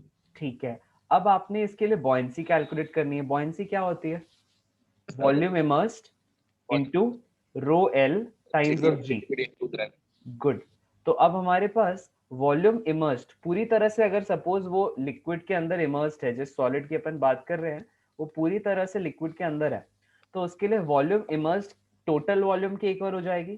सही कह रहा हूँ, ठीक है। अगर तुमने पानी के अंदर इमर्स किया है, अभी अभी हमने देखा था पानी के लिए क्या होती है डेंसिटी, बोलो 1000 इंटू जी, है ना। अच्छा, अब सॉलिड के लिए तुमको वॉल्यूम दी हुई है क्या, नहीं दी है, लेकिन नहीं। उसके लिए क्या दिया हुआ है, मास और डेंसिटी। क्या दिया हुआ है, मास और डेंसिटी। और हम क्या जानते हैं, density is mass per unit volume. क्या होता है, density is equal to mass per unit volume. तो इसी वजह से वॉल्यूम क्या आ जाएगी, मास बाय डेंसिटी। यहाँ से Yes. वॉल्यूम क्या आ जाएगी, मास बाय डेंसिटी। उसको यहाँ पे सब्स्टिट्यूट करो। हाँ करते 1 जाओ। by 50 बाय, बोलो 50 बाय 2000 2000. Yes. इंटू 1000 है ना, इंटू जी। अब यहाँ पर 1000 वन जा, नीचे 2 जा, ठीक है। फिर 2 कैसा हो जाएगा, 25 जा, और बॉयंसी कितनी आ जाएगी, देखो 250 न्यूटन आती है क्या। Yes. अब 250 न्यूटन के ऊपर की तरफ इस ऑब्जेक्ट पे बॉयंसी लग रही है, और इसका वेट कितना था, So 500. 500। तो ऊपर की तरफ 250 की बॉयंसी और नीचे की तरफ 500 का वेट, तो इसके ऊपर नेट फोर्स कितना लग रहा है नीचे की तरफ, बोलो। Sir, 250. राइट, तो अब इसके ऊपर क्योंकि 250 न्यूटन का ही नीचे की तरफ फोर्स लग रहा है, तो ये क्या हो गया, इसका एपरेंट वेट। समझ में आया तुम्हें Yes. सिद्धार्थ कि हम हल्के हो गए 250 न्यूटन से, जबकि हमारा एक्चुअल वेट था 500 न्यूटन का। बट अब जो फोर्स लग रहा है हम पे, दैट इज नेट फोर्स, पानी में जाने के बाद वो लग रहा है 250 न्यूटन, है ना। आदित्य, अपन को ये क्लियर हुआ।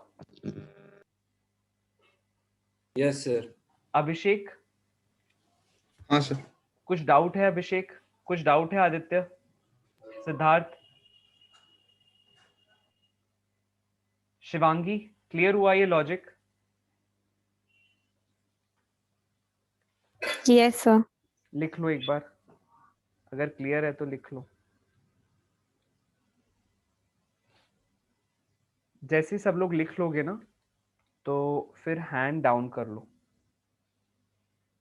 या ये एक बार लिख लो फिर हैंड डाउन करो।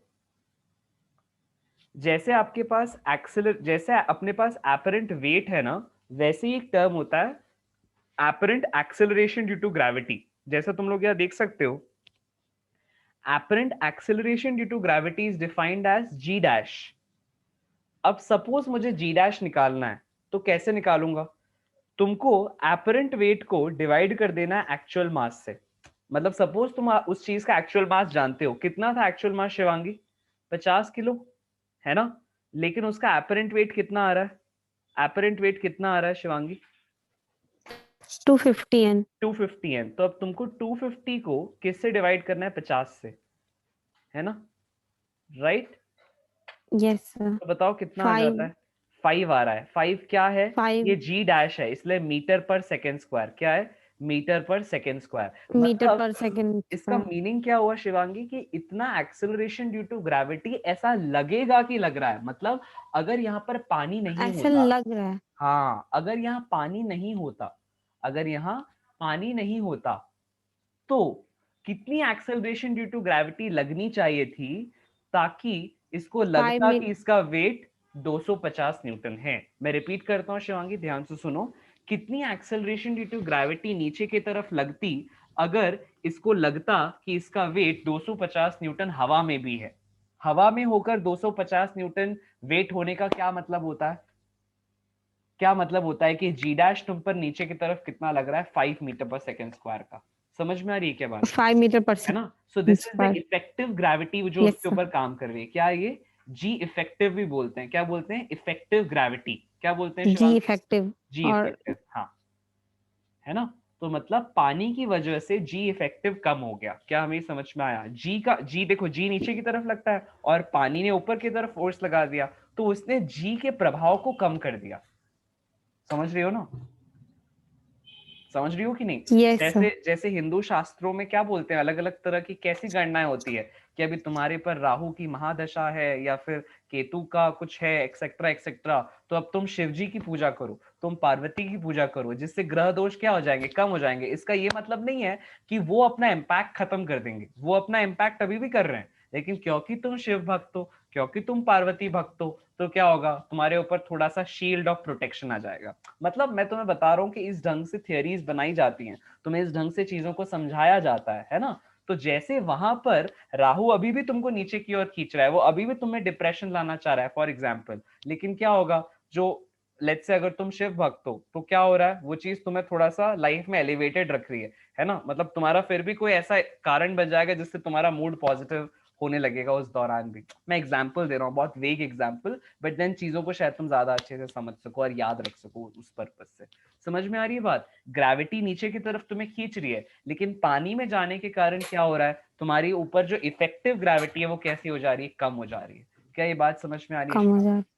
नीचे की तरफ एक्चुअल यस ग्रेविटी 10 है, बट तुम्हें महसूस हो रही है 5, क्योंकि पानी ने तुम्हें ऊपर की ओर धक्का दिया हुआ है ना? क्लियर? तो मतलब एग्जाम्पल सर हवा में होगी तो 10 मीटर पर सेकंड स्क्वायर मुझे लगता, लगेगा। हाँ, हवा में तो 10 लगेगा, लेकिन हवा में इतना ही वेट होने के लिए कितनी जी लगना चाहिए था नीचे की तरफ? बात समझ में 5 आई? मीटर पर सेकंड हाँ, हाँ, स्क्वायर। यस हाँ। सर। अगर ये इसका मास है, ये इसका मास है, और हवा में इतना ही वेट लगे, तो उसके लिए कितना जी होना चाहिए? उसको अपन बोलते हैं जी इफेक्टिव। बात समझ में आई? पानी नहीं होता तो, और उतना ही वेट, अगर मुझे वेट महसूस करना है 250 का ही मेरे तरफ नीचे वेट लग रहा है मुझ पर, तो इसका मीनिंग हुआ कि नीचे की तरफ जी कितना हो गया? 5 हो गया, है ना? है एक्चुअली 10, लेकिन पानी की वजह से 5 हो गया।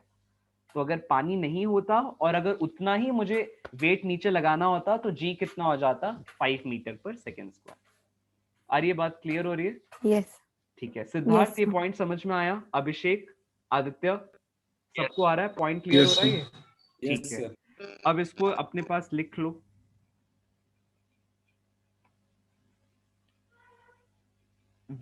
वेट एपरेंट, यहां पर जो कैलकुलेशन लिखी है उसको कॉपी मत करना है, चाहो तो मैं बैक कर देता हूं।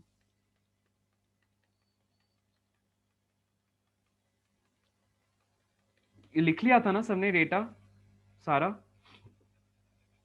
कोई बचा था क्या? आगे बढ़े। जी एपरेंट लिख लो। जी एपरेंट भी बोलते हैं इसको कई बार, जी एपरेंट, जी इफेक्टिव लिख लो। जी एपरेंट या g effective is given by weight apparent. ठीक है, लिखो वेट एपरेंट बाय मास। लिख लिया हमने। वेट एपरेंट कितना आ रहा था अपना? 250, है ना? अब और इसका यस ऑब्जेक्ट का मास कितना लिया था हमने? 50। कितना आ गया था आंसर? 50 5 मीटर पर 5 सेकंड मीटर पर स्क्वायर। Second square. हाँ, लिख लो एक बार सब लोग ये चीज लिख लो। इसे जी एपरेंट भी बोलते हैं और जी इफेक्टिव भी कहते हैं। लिख लो।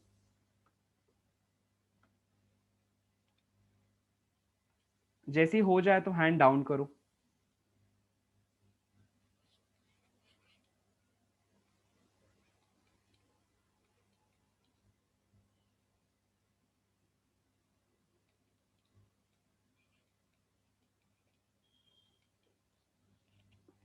Done all. हैंड डाउन कर लो जैसे ये लिख लो तो।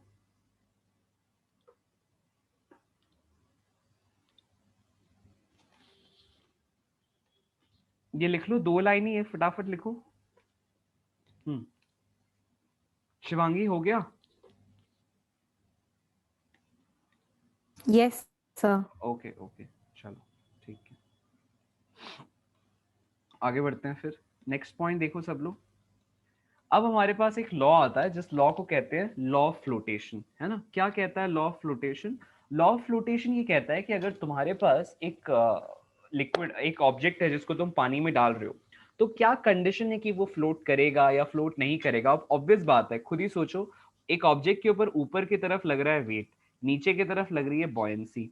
तो अगर मैं कह रहा हूँ, अगर सॉरी उल्टा कह रहे हैं ना, अगर ऊपर की तरफ लग रही है बॉयंसी, नीचे की तरफ लग रहा है वेट, और अपन कह रहे हैं कि तुमको उस ऑब्जेक्ट को नीचे लेके जाना है। शिवांगी, अगर ऑब्जेक्ट को नीचे लेके जाना है और डुबा देना है तो वेट ज्यादा होना चाहिए या बॉयंसी?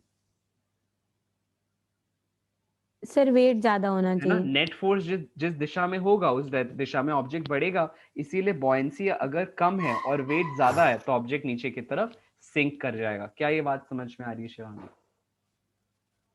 यस क्या सर। अब अगली कंडीशन है कि पानी में वो ऑब्जेक्ट जस्ट फ्लोट कर जाए। देखो जस्ट फ्लोट करना किसको बोलते हैं, कि ये पानी का सरफेस है और पानी के सरफेस के ठीक नीचे वो तैरा हुआ है। क्या कह रहा हूं मैं, पानी के सरफेस के ठीक नीचे वो फ्लोट कर रहा है। ऐसा कब होगा, जब जितनी ऊपर की तरफ बॉयंसी लग रही है उतना ही क्या लगे नीचे की तरफ वेट। क्या ये बात समझ में आ रही है ना, जितनी ऊपर की तरफ यस बॉयंसी सर। लग रही है उतना ही क्या लग रहा है नीचे की तरफ वेट। वेट ऐसी कंडीशन में बताना नेट फोर्स कितना हो जाएगा उस ऑब्जेक्ट पे 0। जो काम कर रहा है, 0। इसका मतलब उसका एपरेंट वेट कितना हो जाएगा, बोलो। एपरेंट वेट विल बी, क्या होता है apparent weight, W minus B.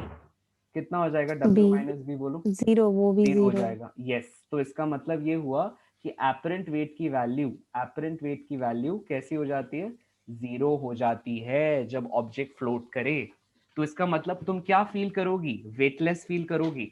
तुमने ऐसा देखा है, मतलब मैंने देखा है सिद्धार्थ, कभी तुमने देखा है क्या, जो लोग स्विम वगैरह करते हैं कभी कभार वो अपने पूरी बॉडी को पानी के ऊपर तैरा देते हैं, और उस दौरान वो फील करते हैं कि हमारी पूरी बॉडी वेटलेस है, बिल्कुल हल्की है। थोड़ा सा वहां पे कुछ साउंड का गड़बड़ है, चलो कोई बात नहीं। सिद्धार्थ एक बार चेक कर लेना क्या दिक्कत है माइक्रोफोन के साथ, उसको ठीक कर लेना। ठीक है आदित्य, क्लियर हो रहा है क्या लॉजिक? Yes sir. हाँ ठीक है, ओके। अब अगर सपोज आदित्य, ऊपर की तरफ लगने वाली बॉयंसी ज्यादा है और नीचे की तरफ लगने वाला वेट कम है, तो क्या होगा, ऑब्जेक्ट ऊपर की तरफ फ्लोट करने लगेगा, ये ऊपर की तरफ जाने लगेगा। समझ में आ रही है क्या बात? Yes sir. ठीक है, लेकिन एक्चुअली ना ऐसा होता नहीं है, वरना ये ऑब्जेक्ट पूरी तरह से ऊपर मतलब मूव ही करता जाएगा। तो बेसिकली ये वाली कंडीशन बहुत कम केसेस में आती है, राइट, बहुत ही कम केसेस में आती है। ऑब्जेक्ट इस केस में भी फ्लोट कर सकता है। इनफैक्ट अगर मैं टू बी वेरी ऑनेस्ट होकर कहूं तो ये इसी के दो पार्ट्स हैं, मतलब I will be honest on this, तो अपन ऐसा कर सकते हैं कि एक्चुअली ये वाला केस एग्जिस्ट ही नहीं करता। ये जो सिनेरियो है ना, फ्लोट करने वाला, ये इसी का एक सेकेंड केस है, ठीक है, इसी का एक सेकेंड केस है। तो यहां पर भी जो ऑब्जेक्ट फ्लोट कर रहा है, यहां पर भी इसके ऊपर की तरफ लगने वाली buoyancy is equal to the weight, लेकिन कुछ इस तरह से कि थोड़ा सा पार्ट ऊपर है और थोड़ा सा पार्ट नीचे है, थोड़ा सा पार्ट ऊपर है और थोड़ा सा पार्ट नीचे है। ठीक है, लिख लो।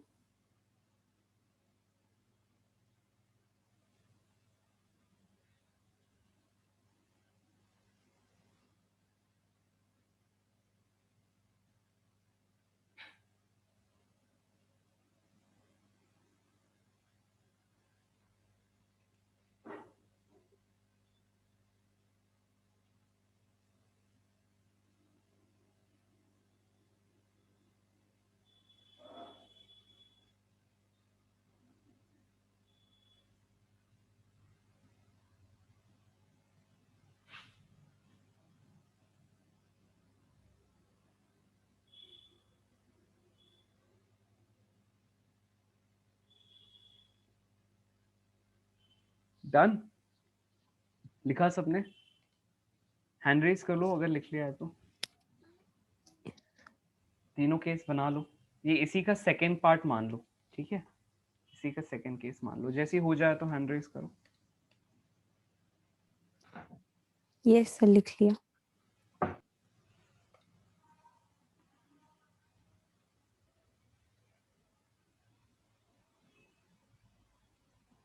अच्छा, फ्लोट करने के लिए नेसेसरी कंडीशन लिखो। फ्लोट करने के लिए नेसेसरी कंडीशन ये होती है कि तुम्हारे पास जो ऑब्जेक्ट है ना, जो ऑब्जेक्ट है उसकी density should be lesser than the density of the liquid. और अगर ऑब्जेक्ट की डेंसिटी बड़ी है लिक्विड से तो वो डूब जाता है। ये भी लिख लो। जैसे सब लोग ये लिख लो तो हैंड रेज करो।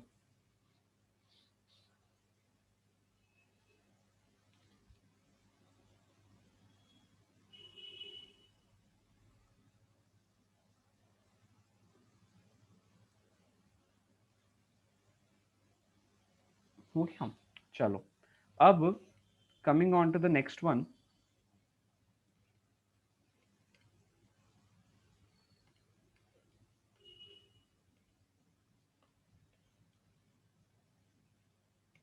अब इसके ऊपर कुछ सवाल है, ठीक है, एक एक करके ट्राई करते हैं। ये वाला ट्राई करो। क्वेश्चन कह रहा है कि आपने क्या किया है, एक 20 kgs के बॉब से एक थ्रेड लगा दिया है, ठीक है। अब इस बॉब को आपने डाल दिया पानी के अंदर, ठीक है। अब क्वेश्चन ये कहता है कि आपको इस थ्रेड में मौजूद टेंशन निकालना है। अगर पानी के लिए डेंसिटी इज, ऑफ कोर्स हम जानते हैं 1000 होती है, और जो बॉब लगाया गया उसके उसके लिए 2000 kg पर मीटर क्यूब है। चलो टेंशन निकालना है, कैसे करें? आदित्य फ्री बॉडी डायग्राम बनाए। क्या होता है फ्री बॉडी डायग्राम? चलो बताओ सबको। ऊपर की तरफ क्या करोगे? हाँ बोलते जाओ। ऊपर की तरफ एक टेंशन टेंशन लगेगा। क्यों टेंशन ऊपर, क्यों नीचे क्यों नहीं? क्योंकि टेंशन कैसा फोर्स है, पुलिंग या pushing? Pulling force pulling force है, गुड। और ऊपर की तरफ क्या लग रही है? बॉयंसी। वन से और नीचे की तरफ क्या लग रहा है? उसका वेट, गुड। तो अब क्या ये ऑब्जेक्ट मूव कर रहा है? नहीं कर रहा है। इसका मतलब नेट एक्सेलरेशन कैसी है? जीरो। अच्छा, अगर नेट एक्सेलरेशन जीरो है इसका मतलब नेट फोर्स भी कैसा हो गया? जीरो। अगर वर्टिकल डायरेक्शन में नेट फोर्स जीरो है मतलब जितने नेट अपवर्ड फोर्सेस उतने ही नेट डाउनवर्ड फोर्सेस। बहुत बढ़िया। तो हम लोग क्या लिख सकते हैं? Buoyancy plus tension is equal to weight. क्या ये बात क्लियर हो रही है? Yes sir. ठीक है। अगर ये बात समझ में आ गई तो एक और बात समझो, मुझे बताओ यहाँ से टेंशन कितना हो जाएगा? W minus B. क्या ये बात क्लियर हो रही है ना? ठीक है। अब तुम्हारे पास W क्या होता है? mg होता है। यस तो इस W की जगह क्या लिखोगे? बोलो mg। m पता है क्या? गुड, 200 न्यूटन हो जाएगा, यस है ना? W हो जाएगा 200 न्यूटन। जरा बताओ बॉयंसी कैसे निकालोगे? बॉयंसी क्या होती है? याद कराओ, V immersed into rho L into g. अब बताओ ये पूरी तरह से इमर्स्ड है, आधा इमर्स्ड है? Sir fully immersed fully immersed है। इसका मतलब हम लोग क्या लिख सकते हैं? इमर्स्ड वॉल्यूम किसके इक्वल हो जाएगी? टोटल वॉल्यूम के। गुड। तुम्हारे पास टोटल वॉल्यूम दी है क्या क्वेश्चन में? नहीं दी है, लेकिन तुम्हें सॉलिड के लिए मास और डेंसिटी दी हुई है। क्या दिया हुआ है? मास और डेंसिटी दी हुई है। और मास, डेंसिटी और वॉल्यूम के बीच में एक रिलेशन होता है सिद्धार्थ, आदित्य। क्या होता है वो? Density is equal to mass per unit volume. चलो ठीक है। अब जरा बताओ यहाँ पर क्या हो जाएगा? 2000 इज इक्वल टू मास कितना है? 20 होल बाय उसकी वॉल्यूम। आ जाएगा क्या? वॉल्यूम आ जाएगी। कितनी हो जाएगी जरा बोलो?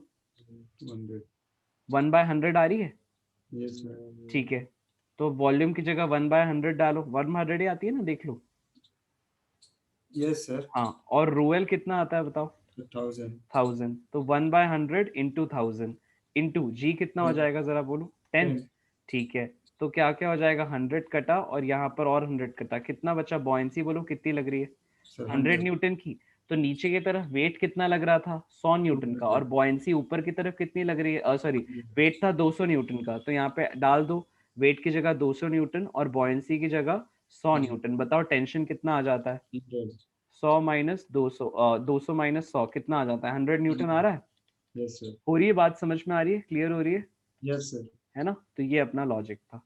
आया क्या सबको समझ में? टेंशन इज गिवन बाय, इस केस में नीचे लगने वाला वेट माइनस ऊपर लगने वाली बॉयंसी, और जो आपके पास वेट था वो 200 न्यूटन बराबर आ रहा था और बॉयंसी बराबर तुम्हारा 100 न्यूटन आ रहा था। So you got the answer as 100 newton. क्या ये बात क्लियर हो रही है Aditya ji? Yes sir. Okay, Shivangi ji clear है क्या? बोलो बोलो, क्लियर है? Yes sir. ठीक है। अभिषेक, अपन को क्लियर है कॉन्टेक्स्ट? Yes sir. हाँ, सिद्धार्थ तुम मैसेज कर दो कॉन्टेक्स्ट क्लियर है क्या? थोड़ा सा लाउड नॉइज आ रही है बहुत स्ट्रॉन्ग, जैसे माइक ऑन कर रहे हो। तो मैसेज कर दो या हैंड रेज कर दो, चलेगा। हाँ ओके, हैंड डाउन कर लो सब लोग अगर क्लियर हो गया है तो।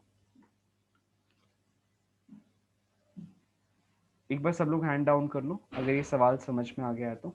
चलो ठीक है। हाँ सिद्धार्थ पूछो, कोई डाउट है? नहीं क्लियर है, सिद्धार्थ बोल रहा है। ठीक है, ग्रेट, ओके। नाउ आगे बढ़ते हैं, ठीक है। सो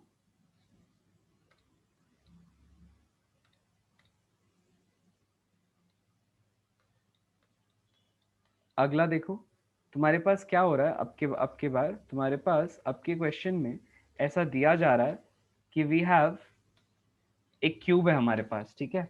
उस क्यूब को तुमने पानी के अंदर रख दिया और क्वेश्चन कह रहा है उसका एज आपको दिया हुआ है, क्यूब का एज दिया हुआ है। एज मतलब अगर वो स्क्वायर सरफेस से बना हुआ है तो ए हमें दिया हुआ है। डेंसिटी हमें दी हुई है कि उसकी डेंसिटी कितनी है, 1.5 ग्राम पर सेंटीमीटर क्यूब दी है ना। अब क्वेश्चन कहता है बताओ उसके ऊपर नॉर्मल रिएक्शन कितना लग रहा होगा, बताओ उसके ऊपर नॉर्मल रिएक्शन कितना लग रहा होगा। जरा फ्री बॉडी डायग्राम बताना, बताते जाओ एक बार। अभिषेक कैसे बनाओगे फ्री बॉडी डायग्राम? हाँ बोलते जाओ। यस अभिषेक, हाँ। ऊपर की तरफ क्या होगा? ऊपर की तरफ लगेगा नॉर्मल रिएक्शन, है ना। Normal reaction. नीचे की तरफ क्या लगेगा? mg। नीचे की तरफ mg, ठीक है, क्योंकि पानी में है इसलिए इस पर कौन सा फोर्स दूसरा काम कर रहा होगा? बॉयंसी। तो इसमें ऊपर की तरफ और क्या लगेगा? बॉयंसी। क्लियर हो रहा है? ठीक है। तो अब हम लोग क्या इसकी मूवमेंट हो रही है कि सिर्फ पानी के बेस में रखा हुआ है? रखा हुआ है, मूवमेंट नहीं हो रही बेस में रखा हुआ है। हाँ, तो हम लोग क्या लिख सकते हैं? No movement and therefore no acceleration. हम क्या लिख सकते हैं बोलो? n plus b is equal to mg. Net upward forces is equal to net downward forces when no forces are no external forces are acting on the body. ठीक है, हमें क्या बताना है? नॉर्मल रिएक्शन बताना है। बताओ नॉर्मल रिएक्शन कैसे निकालोगे? mg minus buoyancy. सही कह रहा हूँ क्या? देखो, है ना। अब हमारे पास m कितना हो जाएगा? मास निकाल सकते हो क्या क्यूब के लिए? कैसे निकालोगे? h दिया हुआ है क्यूब का और उसकी डेंसिटी दी हुई है, बताओ निकाल सकते हो क्या? अभी अभी हमने सीखा था मास कैसा होता है, डेंसिटी इनटू वॉल्यूम। कैसा होता है बोलो Abhishek? Density into volume. Density into volume, ठीक है। और बॉयंसी कैसी होती है जरा बताओ? Buoyancy is density of the liquid into volume immersed into g. एक बार बोलना तो दोनों क्या होता है? मास कितना होता है हमेशा? Density into volume. और वैसे ही बोलो बॉयंसी कितनी होती है?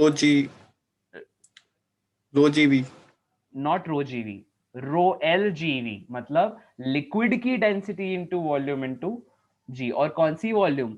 We immerse. तो रो वी जी याद नहीं रखोगे, रादर लिक्विड की density into immersed volume into g याद रखोगे।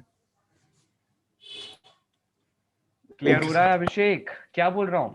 बॉयंसी को रो जीवी याद नहीं रखोगे वरना याद नहीं रहेगा वी क्या, वी इमर्स्ड क्या है, वी क्या है, रो कौन सा है, एल का है, जी का है, एस का है, याद नहीं आएगा। तो अगर वो याद रखना है तो ऐसे ही याद रखो कि buoyancy is given as V immersed into density of the liquid into g. चलो बोलो एक बार अभिषेक जोर से। V immersed into density into g. किसकी density? Density of liquid. Liquid, density of liquid. फिर से बोलो, अभी भी दिमाग में नहीं बैठा है, फिर से बोलो। V immerse into density of liquid into g. क्या है, क्या है ये? बॉयंसी। हाँ, इसको कहाँ लिखना पड़ेगा? अपन को याद नहीं है, कहाँ लिखना पड़ेगा? कॉपी में। कब लिखोगे? आज। चलो अभी लिखो, पहले साइड में ऐसा लिखना है करके। यस लिखो, बॉयंसी पूरा पूरा लिखना। बॉयंसी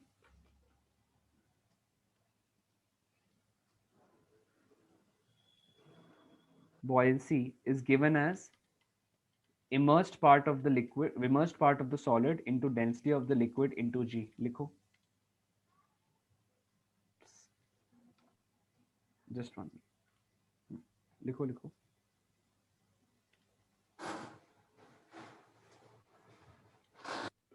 लिख लिए अभिषेक? हाँ सर। हाँ चलो अब आगे की कैलकुलेशन करो।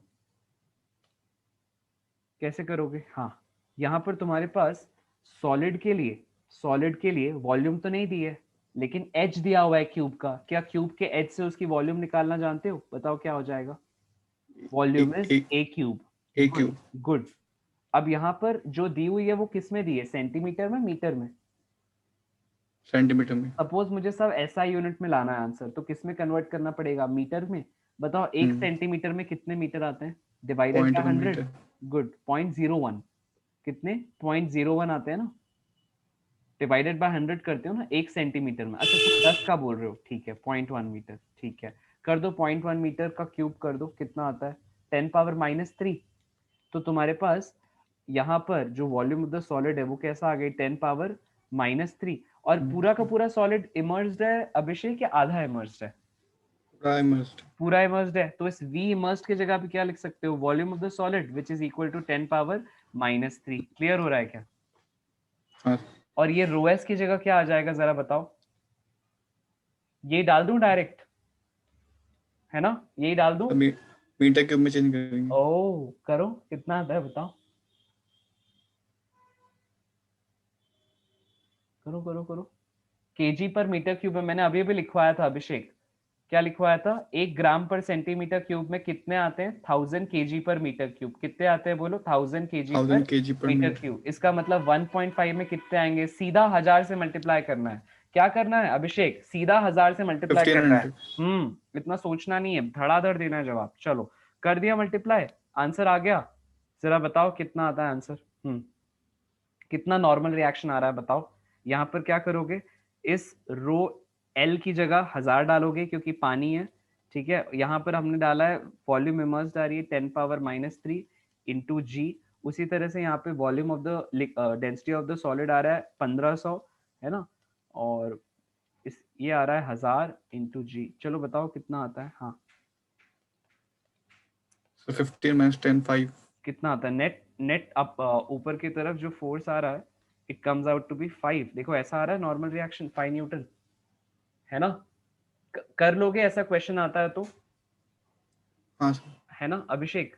सिद्धार्थ, शिवांगी एंड आदित्य, अगर आप लोगों को क्लियर है तो हैंड रेस कर लो। एक बार क्लियर है तो सब लोग हैंड रेस कर लो। ये प्लीज याद से अपने पास लिखो, डेंसिटी ऑफ वाटर क्या होता है 1000, ठीक है, और 1 लीटर में आता है 10⁻³ मीटर क्यूब। कई बच्चों को ये याद नहीं रहता है, 8वीं 7वीं में पढ़ाते हैं लेकिन अपन प्रैक्टिस नहीं करते हैं इसलिए भूल जाते हैं।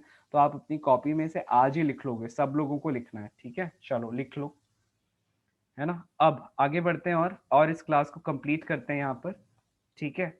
यहाँ पर मैंने एक क्वेश्चन दिया है, इसको एज अ होमवर्क लिख लो, इसको बनाओ, ठीक है। आज के दिन तुम्हारे पास अलग काफी सारे होमवर्क हो गए हैं, फिर अगली क्लास से पहले सबको कुछ कुछ कंप्लीट करके आना है। पहले तो ये होमवर्क का एक स्क्रीनशॉट ले लो, सभी लोग ले लो, या जैसे स्क्रीनशॉट हो जाए तो हैंड डाउन कर लेना। तब तक के लिए एक काम करो, सब लोग जैसे स्क्रीनशॉट हो जाए तो हैंड रेस कर लो। यस, ये तुम्हारा आज का होमवर्क है, इसको बनाना है, ठीक है। इस केस में देखो sir, density of the PDF liquid डाला है। वगैरह हाँ हाँ बोलो बोलो बोलो। सर PDF वगैरह सर 2 क्लास का, कल का और आज का वाला। मुझे भेजना है। हाँ आई नो। पहले आज का अभी लेना चाहते हो आज का स्क्रीनशॉट्स वगैरह, कि सीधा पीपीटी भेजूं PDF, क्या बोल रहे हो? सर PDF भेजो अभी। ठीक है सर कंप्लीट करना है वो रोटेशन का भी। ठीक है। रोटेशन का तो मैंने भेजा है ना, रोटेशन का Yes, PDF तो sir. है, वो आज पहले कंप्लीट करो, रोटेशन कंप्लीट करना शुरू करो, शाम तक चाहिए मुझे, ठीक है। अब आदित्य फुल बनाना है रोटेशन, देखो क्या क्या रह गया है उसको कंप्लीट करना है ना। आप ही ने बोला था कि मैं आज कर दूंगा तो कंप्लीट कर। Yes sir, yes. हाँ चलो। Yes, sir. और शिवांगी आज शाम तक हो जाना चाहिए पूरा रोटेशन, जो भी क्लास में कराया है बस उन सवालों को अपन को दोबारा बनाना है, ठीक है शिवांगी? सही कह रहा हूँ, हो जाएगा? Yes sir. चलो गुड। सिद्धार्थ आज शाम Yes, तक sir. आ जाएंगे सवाल? सिद्धार्थ पूरे सवाल अच्छे से बने हुए होने चाहिए एकदम विथ क्वेश्चंस, ठीक है। अच्छे से डायग्राम के साथ पूरे सवालों को सॉल्व करना है, हल करना है। रोटेशन के आज शाम तक भेजना है, ठीक है ठीक है। ओके लिख लिया क्या सिद्धार्थ? हमने ये काम आज ही कंप्लीट करो, आज कल में जैसे भी कर सकते हो, मैं कोई पाबंदी नहीं रख रहा हूँ, ठीक है। जब तुम कर सको, सब लोगों ने कहा था कल कि वो लोग कल कर लेंगे, तुमने भी कहा था, तो अगर कर सकते हो तो आज शाम को करना है। सबको मुझे PDF भेजना है।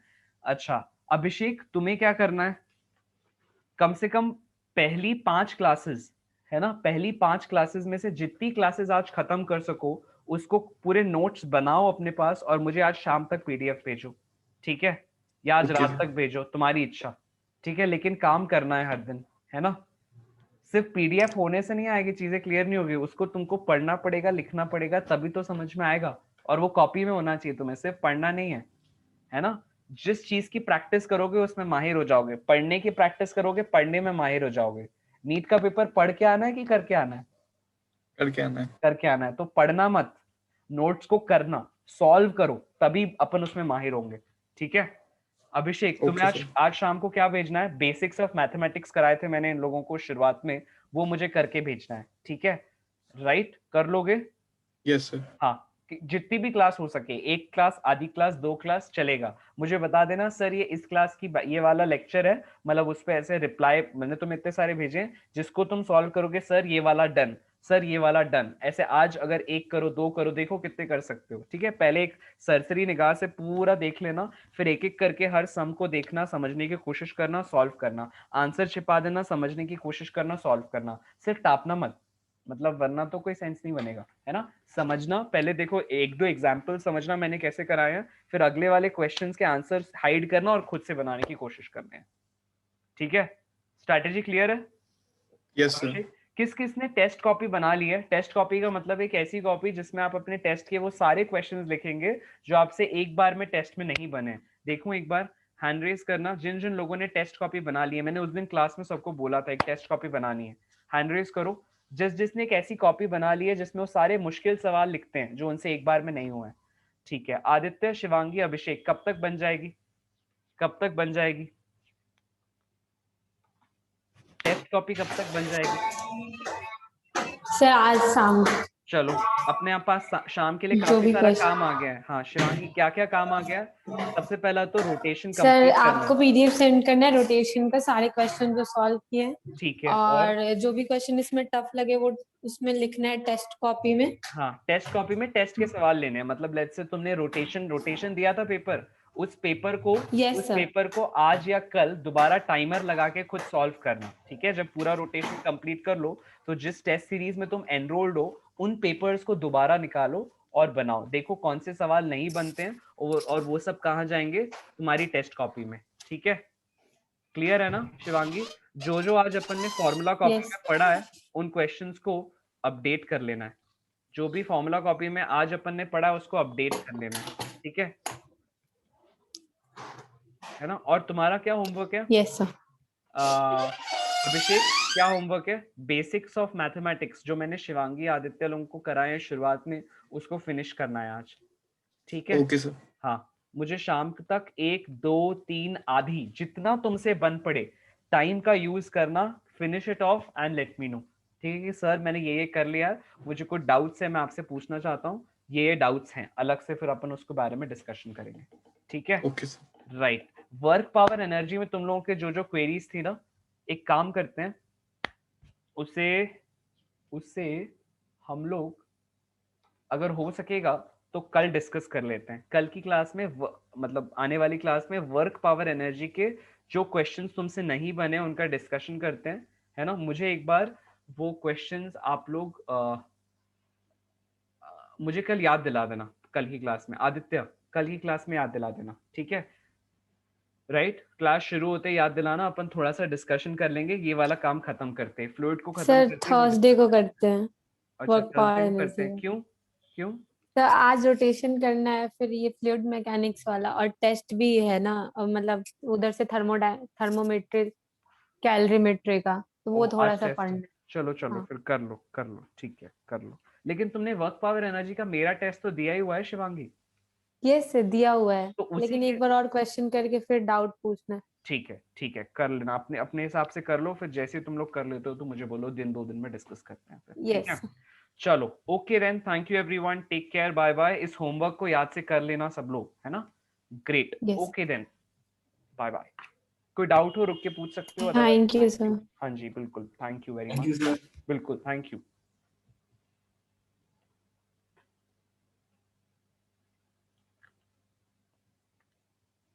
तो हमारे पास ये रिपीटर्स बैच के स्टूडेंट्स थे, इनके साथ हमने गजब ढंग से फिजिक्स को बनाया, आगे भी बनाते रहेंगे, फिजिक्स के मजे लेते रहेंगे, है ना। एंड आज का विचार ये है कि अगर आपने कभी भी आप किसी कॉम्पिटिटिव एग्जाम की तैयारी कर रहे हैं तो याद रखो कि रिवीजन बहुत ही प्यारी और इम्पोर्टेंट चीज होती है। कहने का मतलब अगर हमने आज कोई चैप्टर किया है तो आने वाले एक हफ्ते के अंदर उस चैप्टर को सारे सवालों को दोबारा बना के देखना है। अगले एक महीना खत्म होने से पहले उन सारे सवालों को फिर बनाना है। तुम देखोगे जितना तुम रिवीजन करोगे उस चीज में, उस कॉन्टेक्स्ट में, उस कॉन्सेप्ट में तुम माहिर होते जाओगे। तो आज से रिवीजन बनाना, रिवीजन करना धड़ाधड़ शुरू कर दो। ठीक है, इस शुभ विचार के साथ कि हमें आगे बढ़ते रहना, मेहनत करते रहनी है और रिवीजन याद से करना है। मैं खुशवंत फतनानी आज की इस क्लास को लॉग ऑफ करता हूँ, आज की इस क्लास को कंप्लीट करता हूँ। ठीक है, और आगे बढ़ते रहेंगे, मजे लेते रहेंगे जीवन के, फिजिक्स के। ठीक है, नमस्कार। फिर आएंगे, फिर मिलेंगे, फिजिक्स के और भी मजे लेंगे। अगर आपको ये वीडियो अच्छा लगा तो इसे जरूर लाइक करें, शेयर करें, सब्सक्राइब करें अपने सभी दोस्तों के साथ और उन सब लोगों के साथ इसे शेयर करें जो इससे बेनिफिट कर सकते हैं, है ना। नमस्कार, मेरे दिल से आपके दिल को।